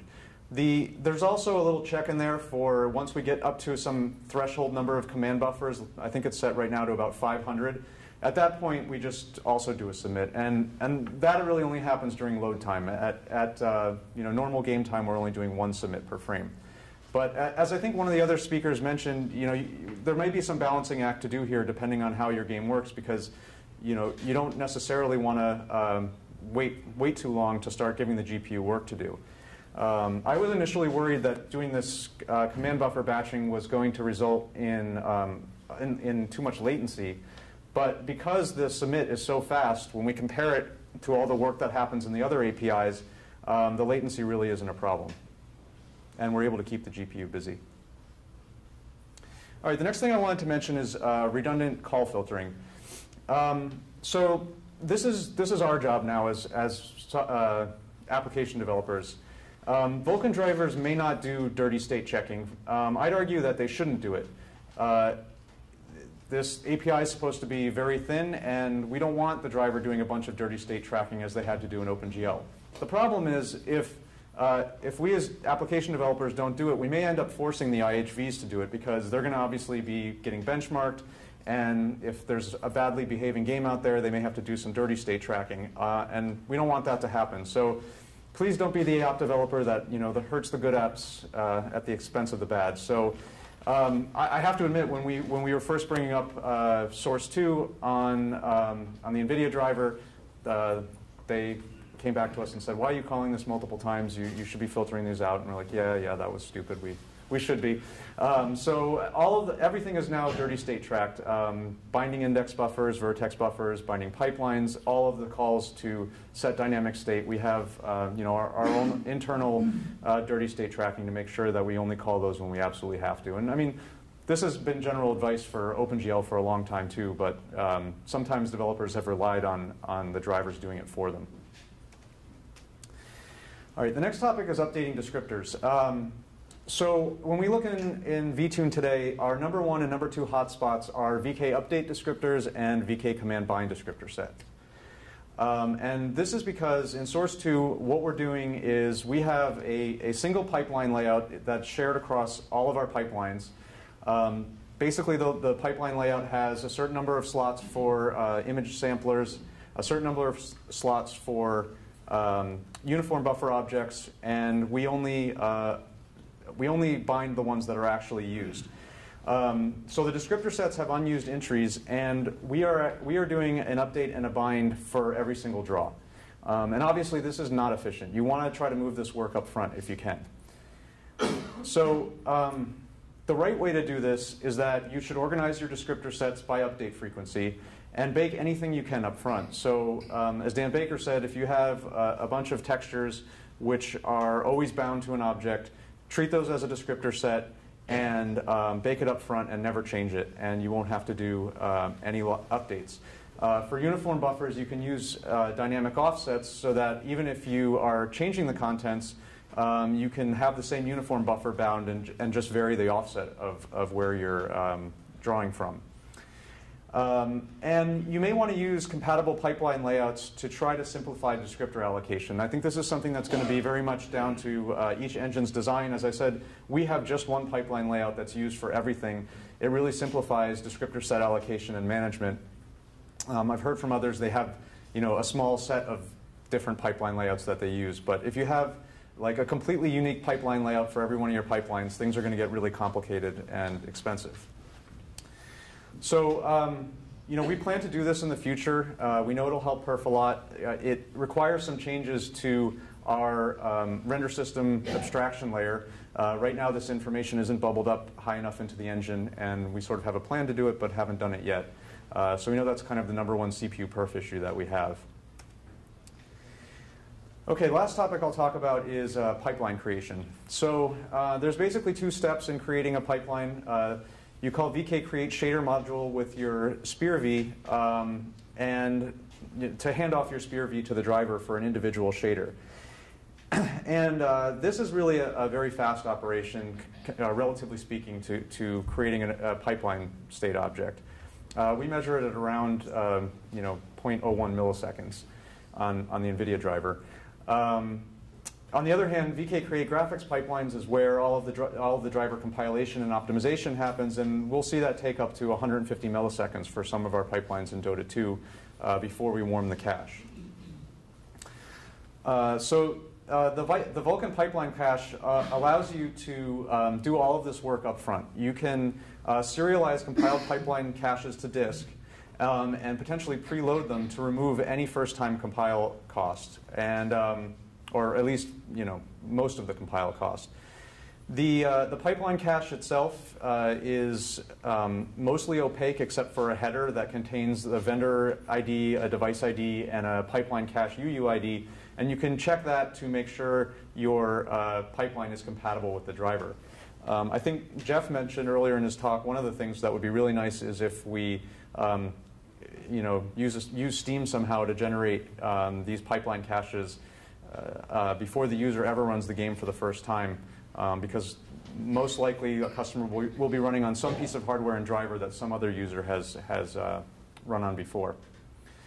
So the nice thing about the pipeline cache API design is it allows the driver to avoid unnecessary shader compiles. The driver is the only one who knows when they have to do a recompile based on the state that's in the pipeline. And they can do all the deduplication. If they see a new pipeline come into the pipeline cache that doesn't have to be recompiled, they just use the one that's already there. And so the pipeline cache will only contain your unique pipelines. Another nice thing about it is you can do compilation on multiple threads, and there's an API that allows you to even merge pipeline caches together. So you might do compilation on multiple threads with multiple pipeline caches and bring them together on a single thread later on. And in Dota 2, what we're doing right now is we generate that pipeline cache on first run, and then we store it on disk and use it for all subsequent runs. So basically, other than the first time you run the game, you should be stutter-free in terms of pipeline cache, or pipeline compiles. All right, so to summarize, I've talked about some of the performance results we're seeing with Vulkan. The highlights are that we've seen a huge reduction in latency and improved frame rate in scenarios where we have a high number of draw calls. And I've talked through some of the performance lessons we've learned, some pitfalls that you might run into porting your own engines. So that is all I had. Are there any questions? Is there, in Dota 2, I guess specifically, since that's what you work on, has there been any usage of push constants? How has that affected performance? We have not used push constants. Yeah, I mean, so right now our material system is like the input to it is DX11 HLSL shaders, which we convert down to Spear, from that to GLSL to Spear V, so we don't kind of have the pipeline in place to do that. So we haven't done it yet. Yes? How will you compare this pipeline with the previous pipeline you were using? I'm not... How will you compare what you're doing now versus what you did before, like you did this? OpenGL versus Vulkan. Oh, okay. So the question was, what are the differences between the Vulkan renderer and the OpenGL renderer? For your workflow, yeah. Yeah, for our workflow. Well, so starting with the shaders, we already had a pipeline to go from HLSL to GLSL, and we were using GLSling offline to validate our shaders. So getting the Spear V was actually very easy. We already had GLSling integrated into it. By and large, the shaders are almost unmodified from GLSL. The only things that are different are we had to add in descriptor sets. There's some small differences around, like in OpenGL, clip distance is a state, and in Spear V, there's no render state for it. Or rather, in the Vulkan API, there's no render state for it. So there are some small differences, clip space differences. But the shaders are almost identical. And then in terms of the renderer, the main difference is that in OpenGL, and this is true also of DX9, we're generating software command buffers, and we have this sort of single processing thread which interprets the software command buffers and makes the appropriate GL API call, whereas with Vulkan, we're generating hardware command buffers on the actual threads that are doing the work. So I'm not sure if that answers the question. Yep. So have you seen any improvements in frame pacing as well as frame rate, or any changes in frame pacing? The question was, have I seen any changes in frame pacing? By that you mean? So like how much stutter there is, how often they Yeah, I was thinking about that for the talk, that because in telemetry we can get we can get a nice graph of that, and I didn't collect the data, so I don't really have an answer to it.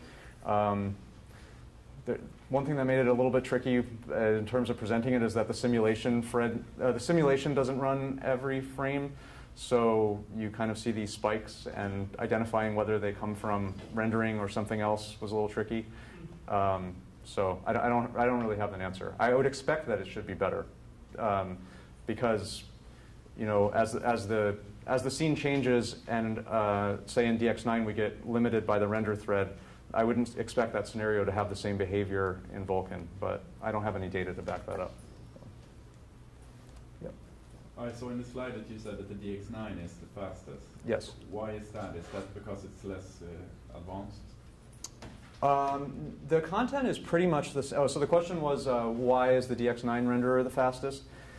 So as opposed to, so it's not, first of all, the Vulkan renderer is faster given enough draw calls, but why was it in that time demo the fastest one?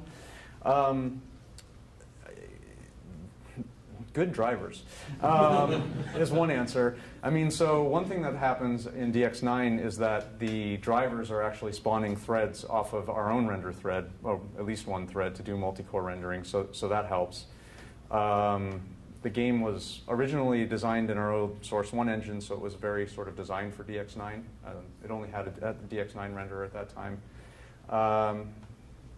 But the main reason that I would say you don't see the big performance difference is the fact that the render thread has up to a frame to submit things. And in DX9, our software command buffer generation is faster than any of the other APIs. So, yes? How long did it take to implement Vulkan? So the question is, how long did it take to implement Vulkan? I would give a straightforward answer, but it's been kind of a winding path. So when AMD, Valve has been involved with Vulkan from very early days, and when AMD donated Mantle to the Vulkan working group, which was June, July, 2014, we said, well, the best way to start getting content up on Vulkan would be to run it on Mantle, because Mantle was already shipping. So I ported first to Mantle, and that probably took about, I want to say 3 to 4 months. And then last year we showed running on the LunarG Vulkan driver at GDC. That was about another 2 to 3 months maybe. And then in the past year, the Vulkan API has been evolving, so we've been evolving with it. I would say if I had to, from today, start over and do it, I would probably take 3 to 4 months, something like that.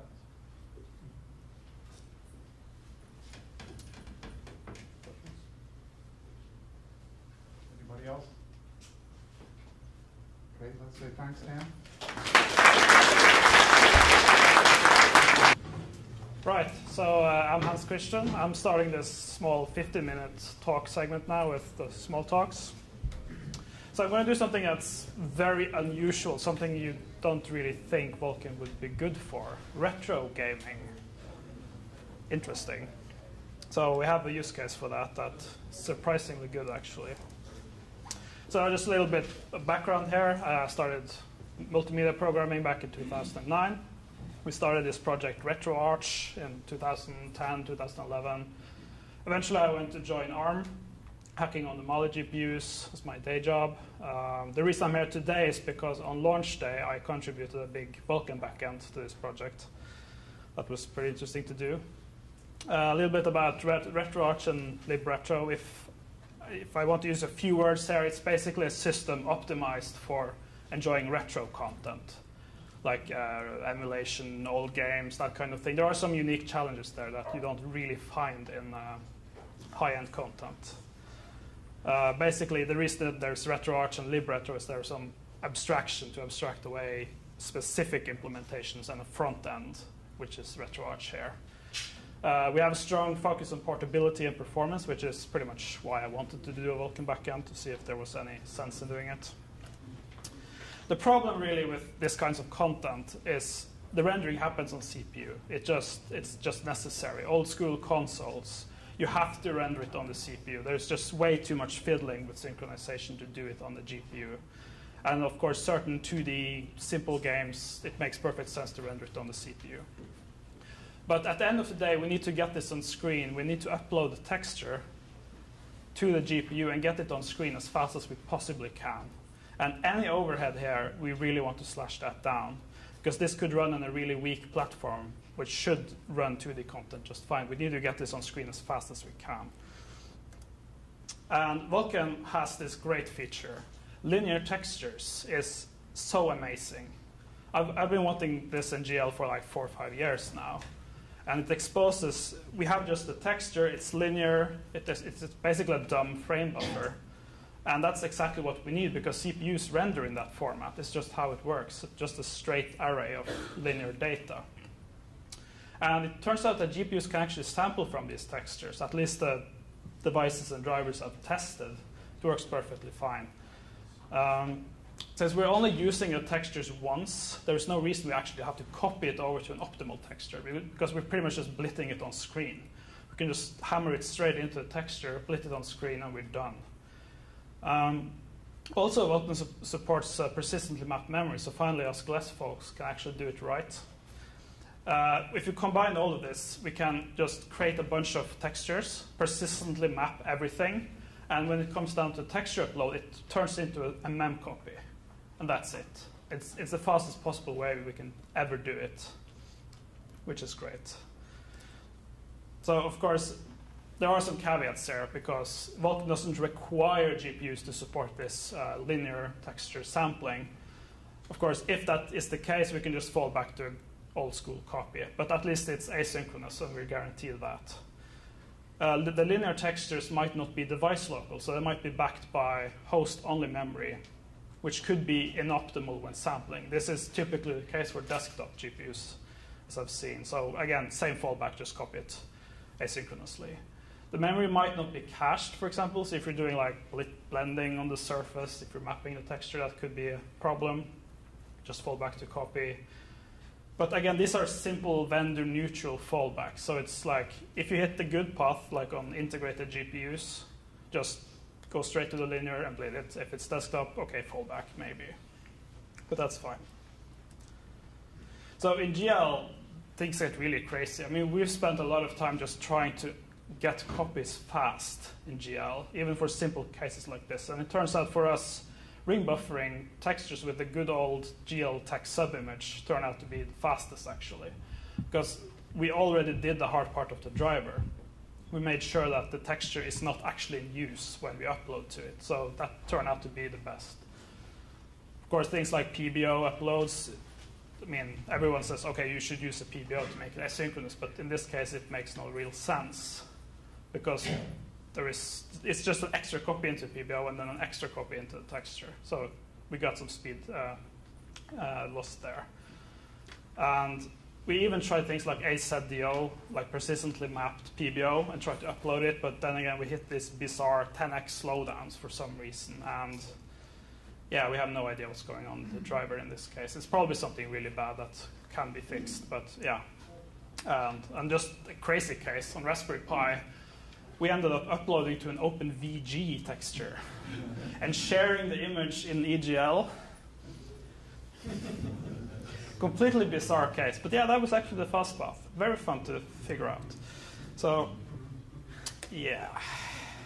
Anyways, I want to show some numbers. So the benchmark here is, I ran this through an emulator, NES Video, Dystopia emulator in particular, if you want to reproduce this. The resolution here is 256 by 240, 32 BPP. You might think, oh, it should be 8-bit, but it's actually not, because it's a palette textures, and that doesn't make sense anymore. I ran this through our Vulkan and GL backends, and what I really want to measure is, first, how long does it take, how much time does it take to copy the texture, and just some general API overhead, how much time does it take to do all the commands necessary to blit this stuff on the screen. And I did this on Linux because that's what I use. So in OpenGL, these are the 3 devices or GPUs I have available to me. Sure, this is in microseconds, but it doesn't really look that great.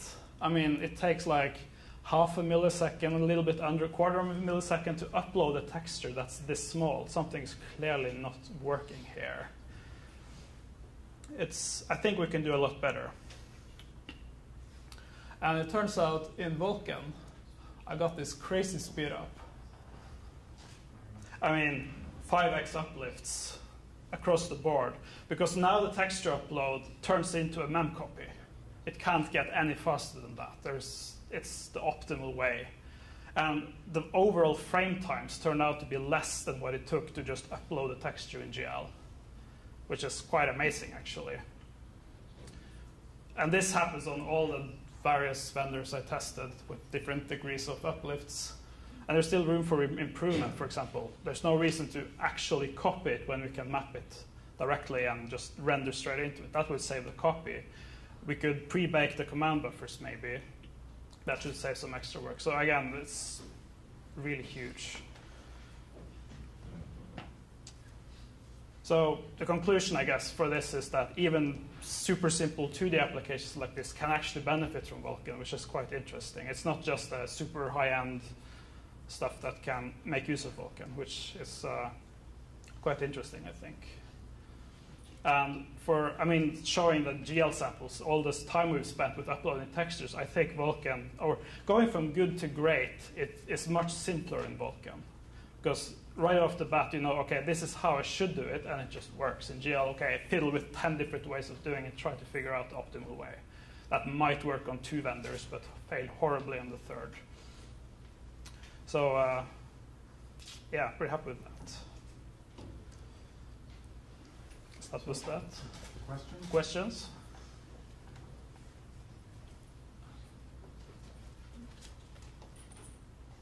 I guess not. Okay. Thank you very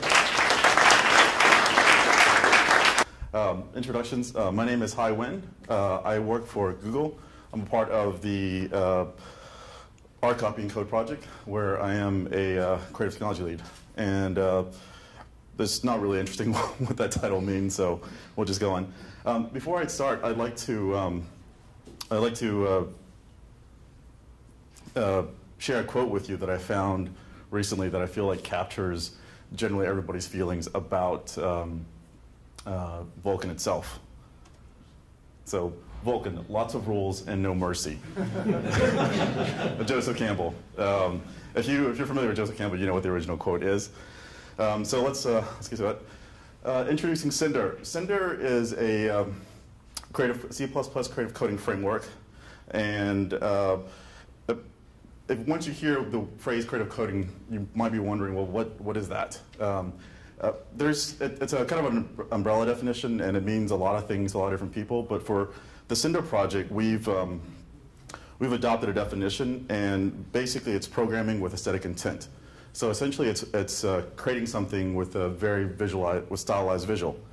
What platforms does Cinder run on? Cinder runs on Android, Linux, Windows, iOS, and OS X. The primary render for Cinder is OpenGL based for desktop and OpenGL ES for mobile.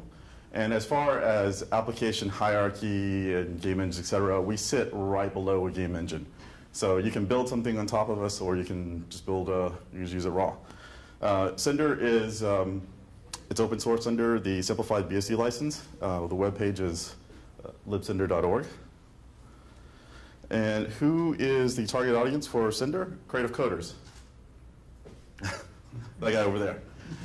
What is Cinder used for, or what do creative coders actually do? Well, they create apps. And they create everything from mobile apps to desktop apps to large-scale installations that might go into Times Square. So we're pretty much everywhere. You may just not know it's us. Where has Cinder been used? Here's a sample of Cinder projects. We get around. There's some Samsung projects up there, as well as IBM, and of course Android. So now that you know what Cinder is and what creative coding is, and the best way a crash course can define it for you, let's bring Vulkan to the picture. So porting Cinder to Vulkan. And I'd like to start out by saying that Cinder's Vulkan efforts are still ongoing. It's very much a work in progress. I'm learning the API. Everybody else on the team is learning the API. So with that, let's cover it in 3 parts. The first part is Vulkanizing Cinder. The second will be a short bit about vendor implementations of Vulkan. And third, some speed bumps that we ran into while we were porting Cinder. All right, so let's do this. So sometime last year, we heard from somebody that it takes 600 lines of code to render a triangle in Vulkan. And because we're nerds, we were like, lots of lines of code, we love this. Let's add Vulkan to Cinder, right? So we started out by adding a Vulkan render to the Cinder core. And since Cinder's rendering architecture is very modular, it didn't affect the existing renders. After that, we wrapped Vulkan in C++, and we created an idiomatic layer for ourselves. And this helped reduce the verbosity by quite a bit, because as you know, Vulkan is really verbose. Then after that, we wrote the high-level graphics classes, textures, vertex buffers, and it's all stuff that you're familiar with. And you can see how we did this on the website or on our GitHub repo. It's open source, so nothing's hidden. And so once we got all that done, we could finally render triangles. And it took a little bit more than 600 lines of code, but it was well worth it. So when that was accomplished, I got really excited, so we started showing our Vulkan rendered triangles to our coworkers. And of course, the very first thing they asked us is, does it only run on Windows? Well, yeah, but this sounded like a challenge, so we accepted our coworkers' challenge.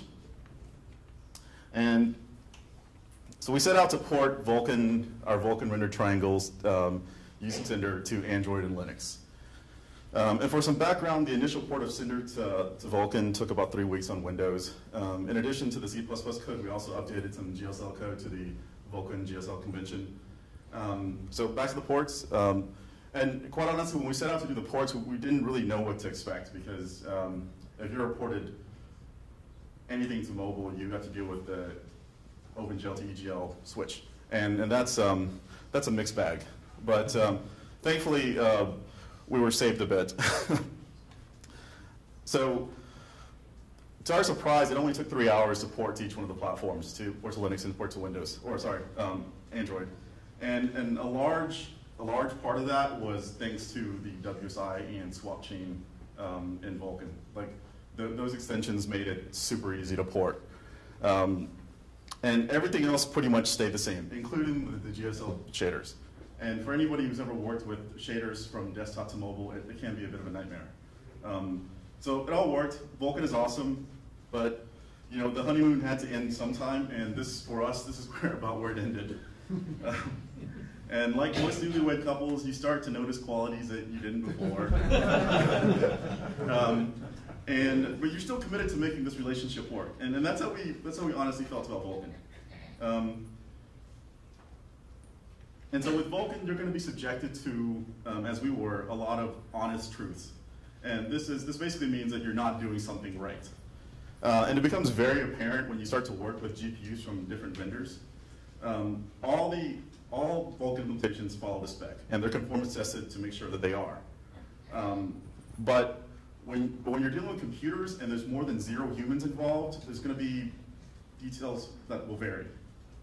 And this is just a fact of life, and you will have to do this within your own code. There'll be slight variations, like minor differences in behavior, such as image layout transitions and render passes. And there'll be like large variations, such as GPU limits and features. And you can find a lot of these in VK physical device limits. So we ran into both of these types of speed bumps while we were porting Cinder. So let's take a closer look. The first speed bump we ran into was image layout transitions. And this was definitely a case of dad, who's a little less strict, said yes to something, and then mom, or later mom, who's a little bit more strict, corrects dad and says no, because mom wants to follow the rules. And thanks to Jeff mentioning this earlier, I can say who mom and dad are in this case. So our initial platform allowed us to do image layouts to be layout general, and this made it super easy to get things up and going.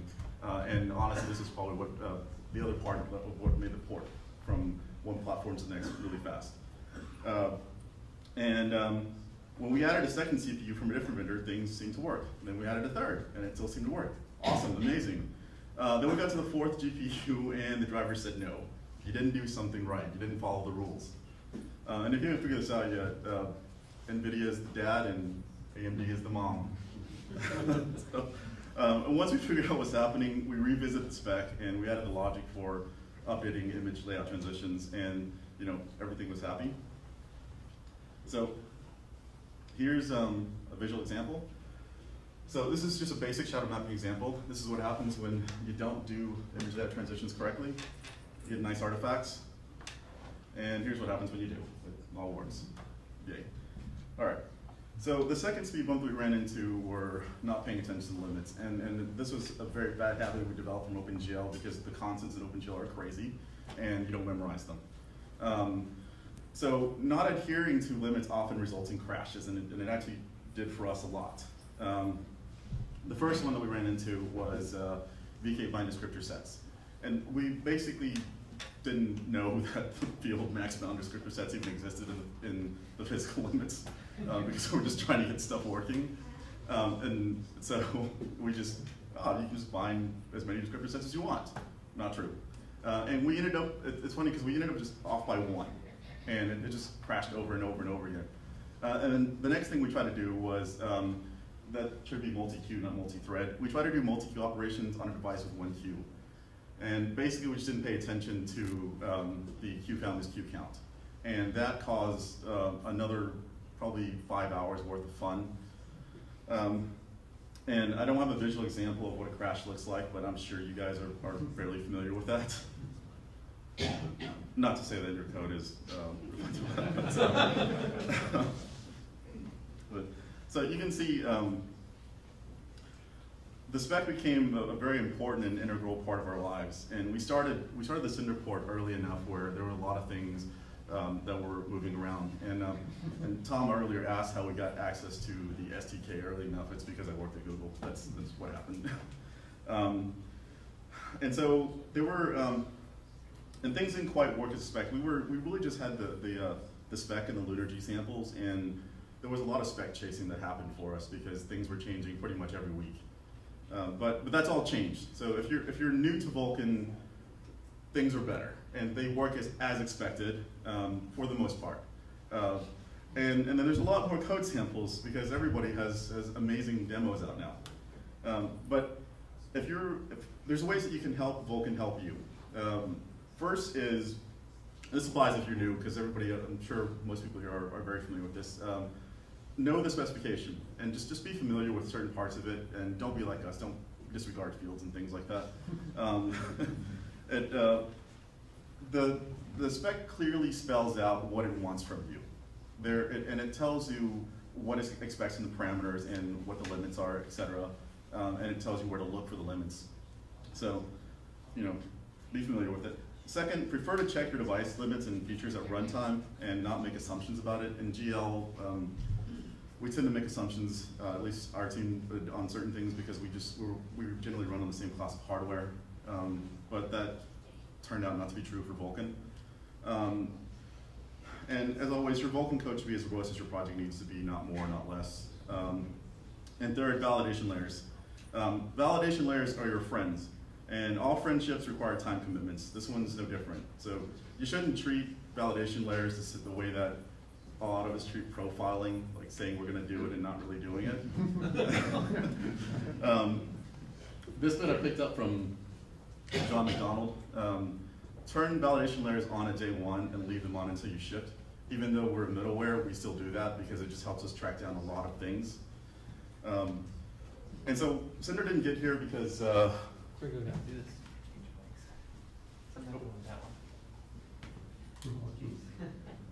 Sorry. Arch. Right.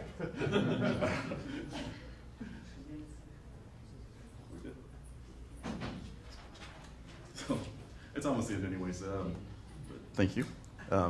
So Cinder obviously wouldn't get here without a lot of help, and I'd like to thank these individuals for helping answer a lot of our questions. As you can see, the list is very long.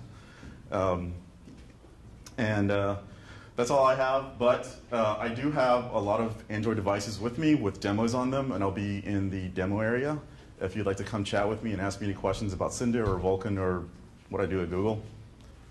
That's it. Thank you.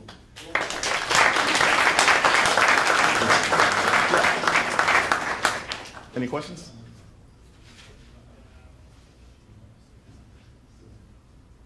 Cool.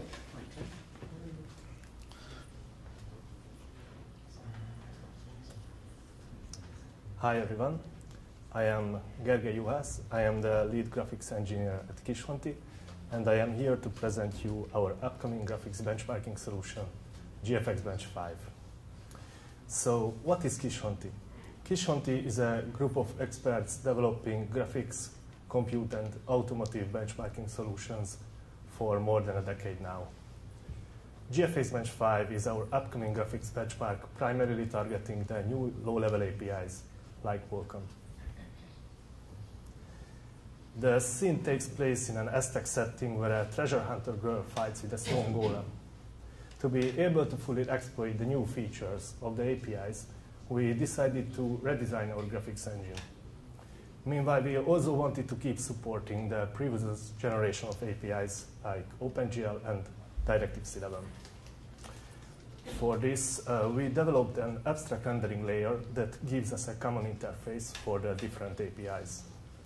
This is essential because as a benchmark, ensuring the workload parity for the different platforms is one of our most important goals. Also, we cross-compile the different shaders with an in-house tool. The main graphics feature we are introducing in our new engine is dynamic global illumination. The benchmark is near to beta. There are a lot of optimizations and content updates are coming. And now I would like to present you a preview which was captured on the engine. So a few words about the rendering pipeline. We use deferred rendering and physically based shading. The golem contains more than 150 draw calls. These are unique draw calls. Thanks to Vulkan, now we are able to do this on a mobile device too. In our first shading pass, we apply the direct analytic lights. The engine uses fully dynamic shadows. After this comes the irradiance lighting by the global illumination.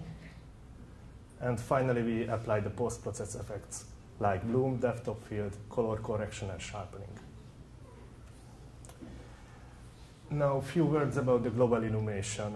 First, we render a low representation of the screen or the scene from the viewpoint of several probes.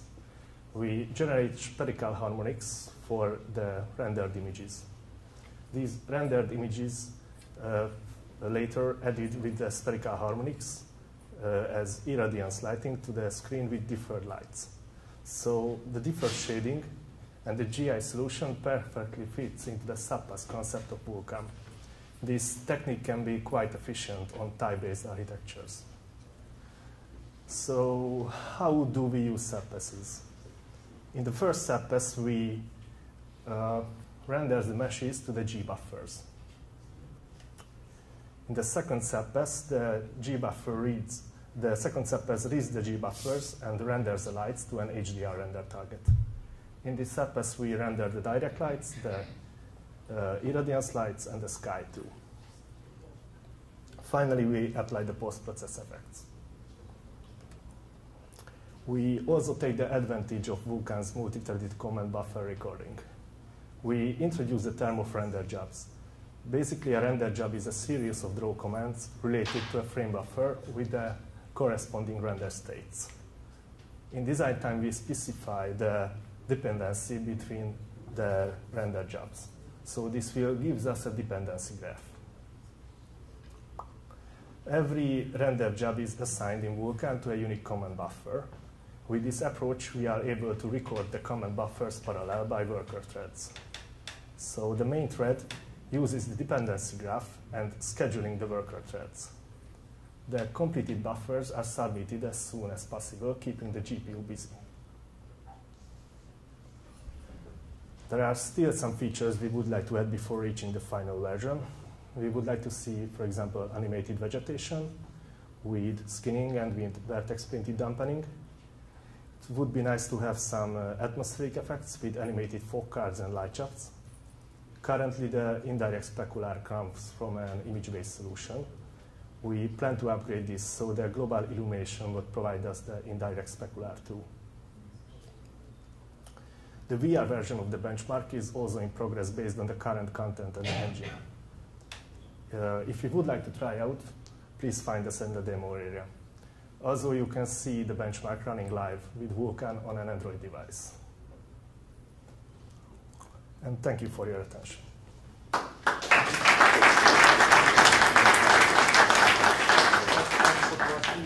Do you have any questions? Yes?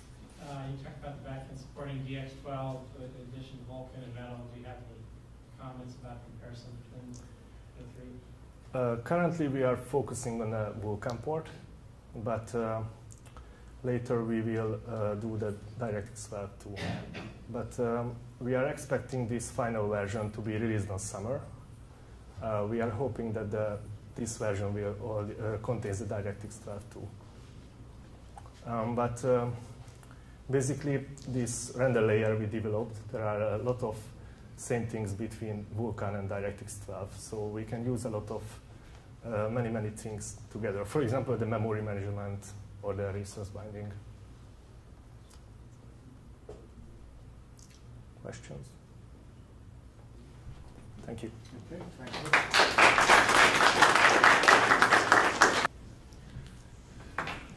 Right, welcome. My name is Barthold Lichtenbelt. I work for NVIDIA. I also chair the OpenGL ARB working group.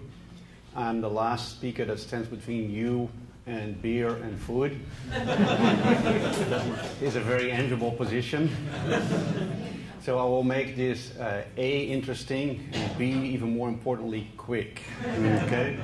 So pay attention. Here we go. First, let's review a little bit on what is a good way for you to decide how you port your existing application, or if you want to write a new application to Vulkan, or stay with wherever you are. So this awesome flow chart, if you look at it carefully, has no nose on it. Everything goes. So let's start at the top. You know, if your app is, your graphics work is CPU bound and you can parallelize your graphics work, it makes sense to go with Vulkan, as you heard before.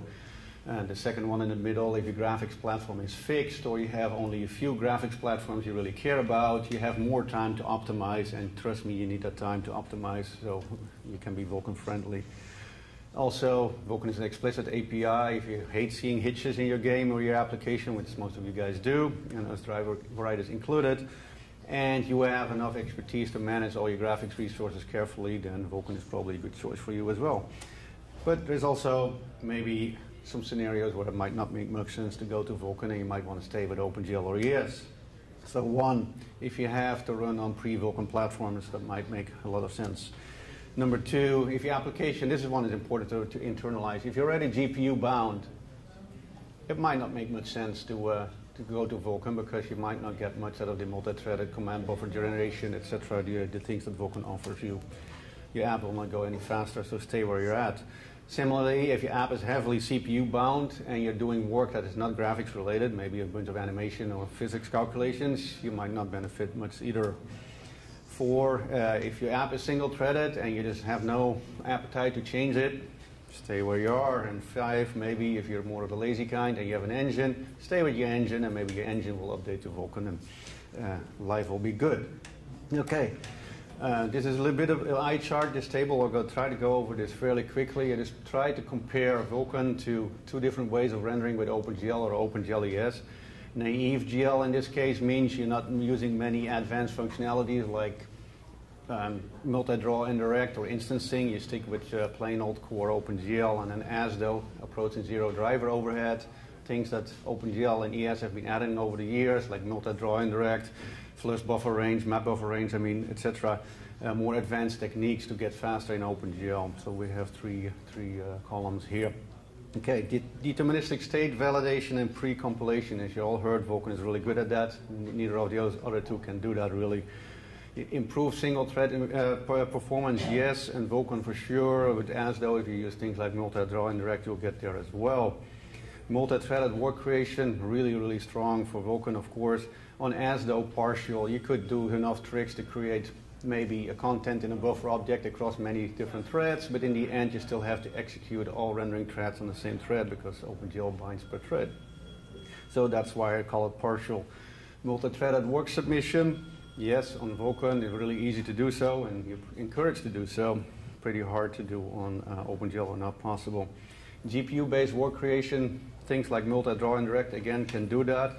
I call this partial for both Vulkan as well as ASDO, because there are some vendor-specific extensions and even D3D12 that might be able to do this a little bit better than where we are today with Core GL or Vulkan 1.0. Ability to reuse created work, yes, on Vulkan, of course. That's the whole point of Vulkan. On ASDO partial, you have buffer objects. You can reuse buffer objects, but it's a problem to reuse state, pre-compiled state, not really possible in OpenGL. Multi-threaded resource updates, similar to what I said before. You can use multiple threads to update your buffer objects, or in Vulkan, that's clear.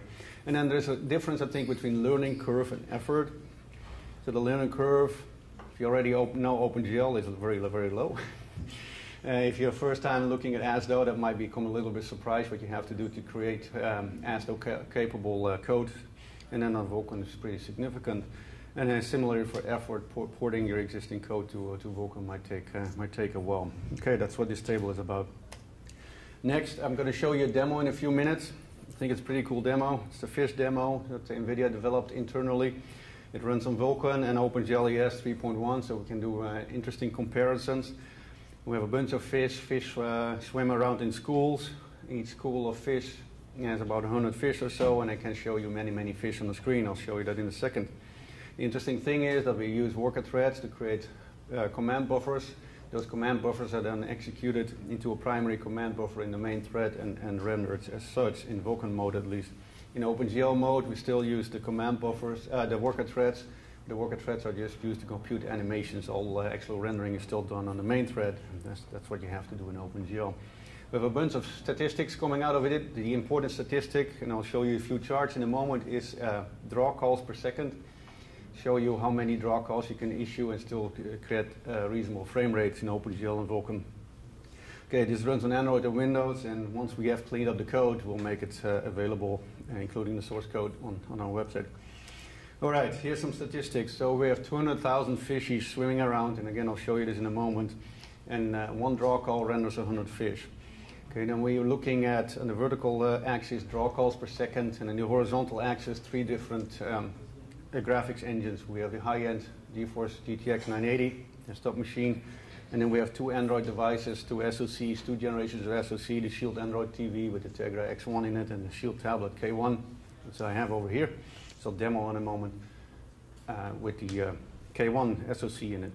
So as you can see, if the GPU is really, really fast, in the GTX 980 case, it's pretty clear that Vulkan can squeeze much more out, much less driver overhead, and therefore we get much more performance, 7x times more draw calls per second performance on a 980 than what OpenGL can do. On the Android devices, the difference is not nearly as big, because even OpenGL in this case, or OpenGL ES I should say, can keep the GPU pretty darn busy. It's pretty close to being GPU saturated, but still on the X1, the Shield Android TV, we get 50% or so more performance and 20% on the K1. Now, it gets even more interesting. This is the next slide. Now, instead of having 100 fish per draw call, I just have the extreme of 1 fishy per draw call. That's a lot of draw calls. Notice that my vertical axis just increased by 2 orders of magnitude. Right? We're now looking at the millions of draw calls here. And now the benefit of the driver overhead, or the lack of driver overhead on Vulkan versus OpenGL ES becomes very, very clear. If the GPU is really extremely fast, right, every cycle you spend in the driver matters, so you can see a 19x improvement in draw calls per second on the GTX, and even on the Android platforms we get 6x or 5x more performance out of the same system, which is really, really significant.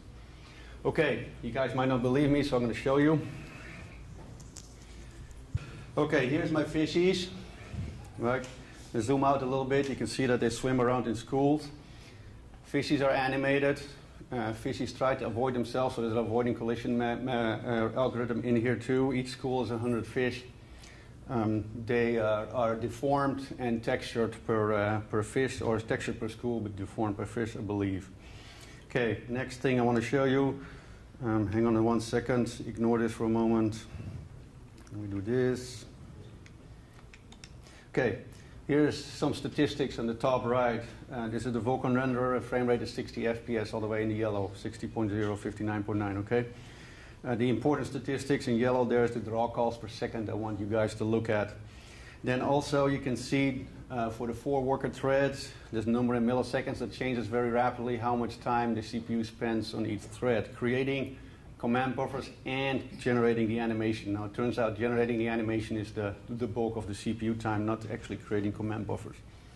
Does this make sense, these statistics? Because they're kind of important to understand before I go on. All right, I see a bunch of heads nodding. All right, here's the auto menu. I can change a bunch of things. First, let me pause the animation for a second. See that the thread times go to pretty much 0 milliseconds. That means we've spent almost no time creating command buffers. All the time was spent in the animation, right? That makes sense? Okay. Right, now let's crank it up a little bit. So we have 50 schools. I'm now at the top here. Let's go. So, rendering artifact. No. Let me try this one more time.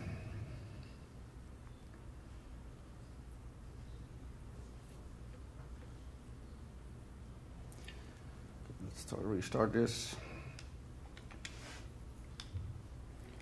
I'm going down to 4 worker threads because this is a 4-core CPU, not an 8-core. Okay, so let's crank up the number of fishes here. Okay, something like this. So now I have over 400 schools, and again, 100 fishes per school. And I'm going to zoom out a little bit so that we get all the fishes on the screen. All right, now look at the render times. It's mostly dominated by the animation time. Let me pause the animation for a little bit. Okay, but you see we now spend fractional milliseconds per thread creating command buffers.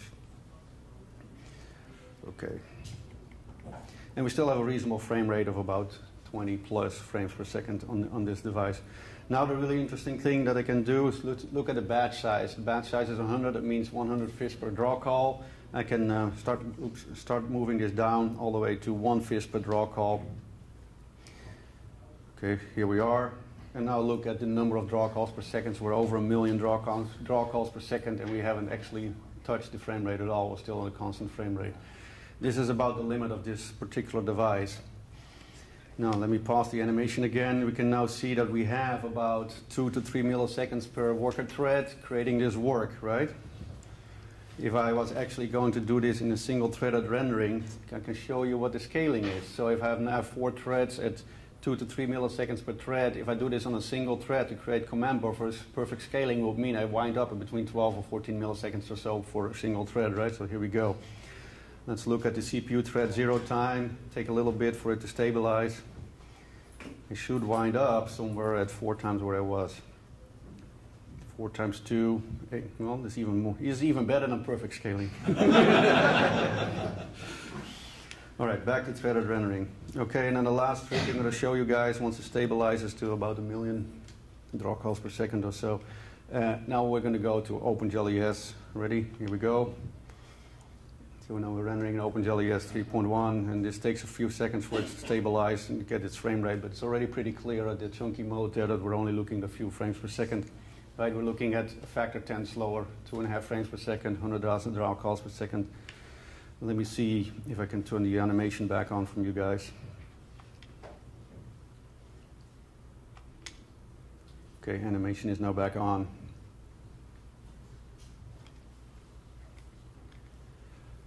It just completely brings the machine to its knees doing this many draw calls. Back to Vulkan. Back to ES. One more time, back to Vulkan. Okay? All right, and then the last thing I want to show you, biologists recently discovered that fishes follow particular patterns, especially when they swim in schools, and they love these patterns. The fish fireworks. All right. That was the demo, guys. Thank you for listening.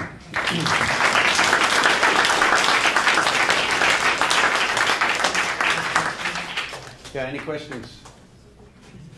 Well, with the way Vulkan can scale with number of draw calls, does that mean it's less important to batch things in Vulkan than it was in OpenGL? So the question is, now that you can scale with number of threads in Vulkan, is it less important to batch in Vulkan than it was for OpenGL? Because you saw the answer here, you can use many more draw calls in OpenGL, but it probably still makes sense to batch when you can, I'd imagine.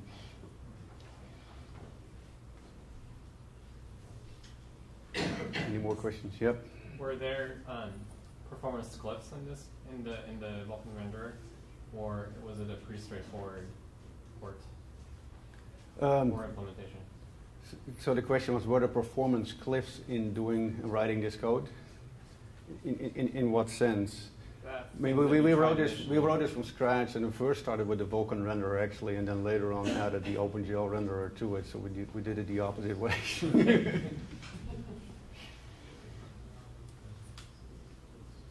Any more questions? All right, I believe there is food and beer in the overflow room. Let's say a few words. Okay, don't leave yet. Don't leave yet. Don't leave yet. Okay, I don't need to be wired up. I'll just talk into it. So thank you all very much. You have incredible stamina, I got to say, or you're incredibly interested in Vulkan. Either of those will work for me. Thank you. It's fantastic to have you all here.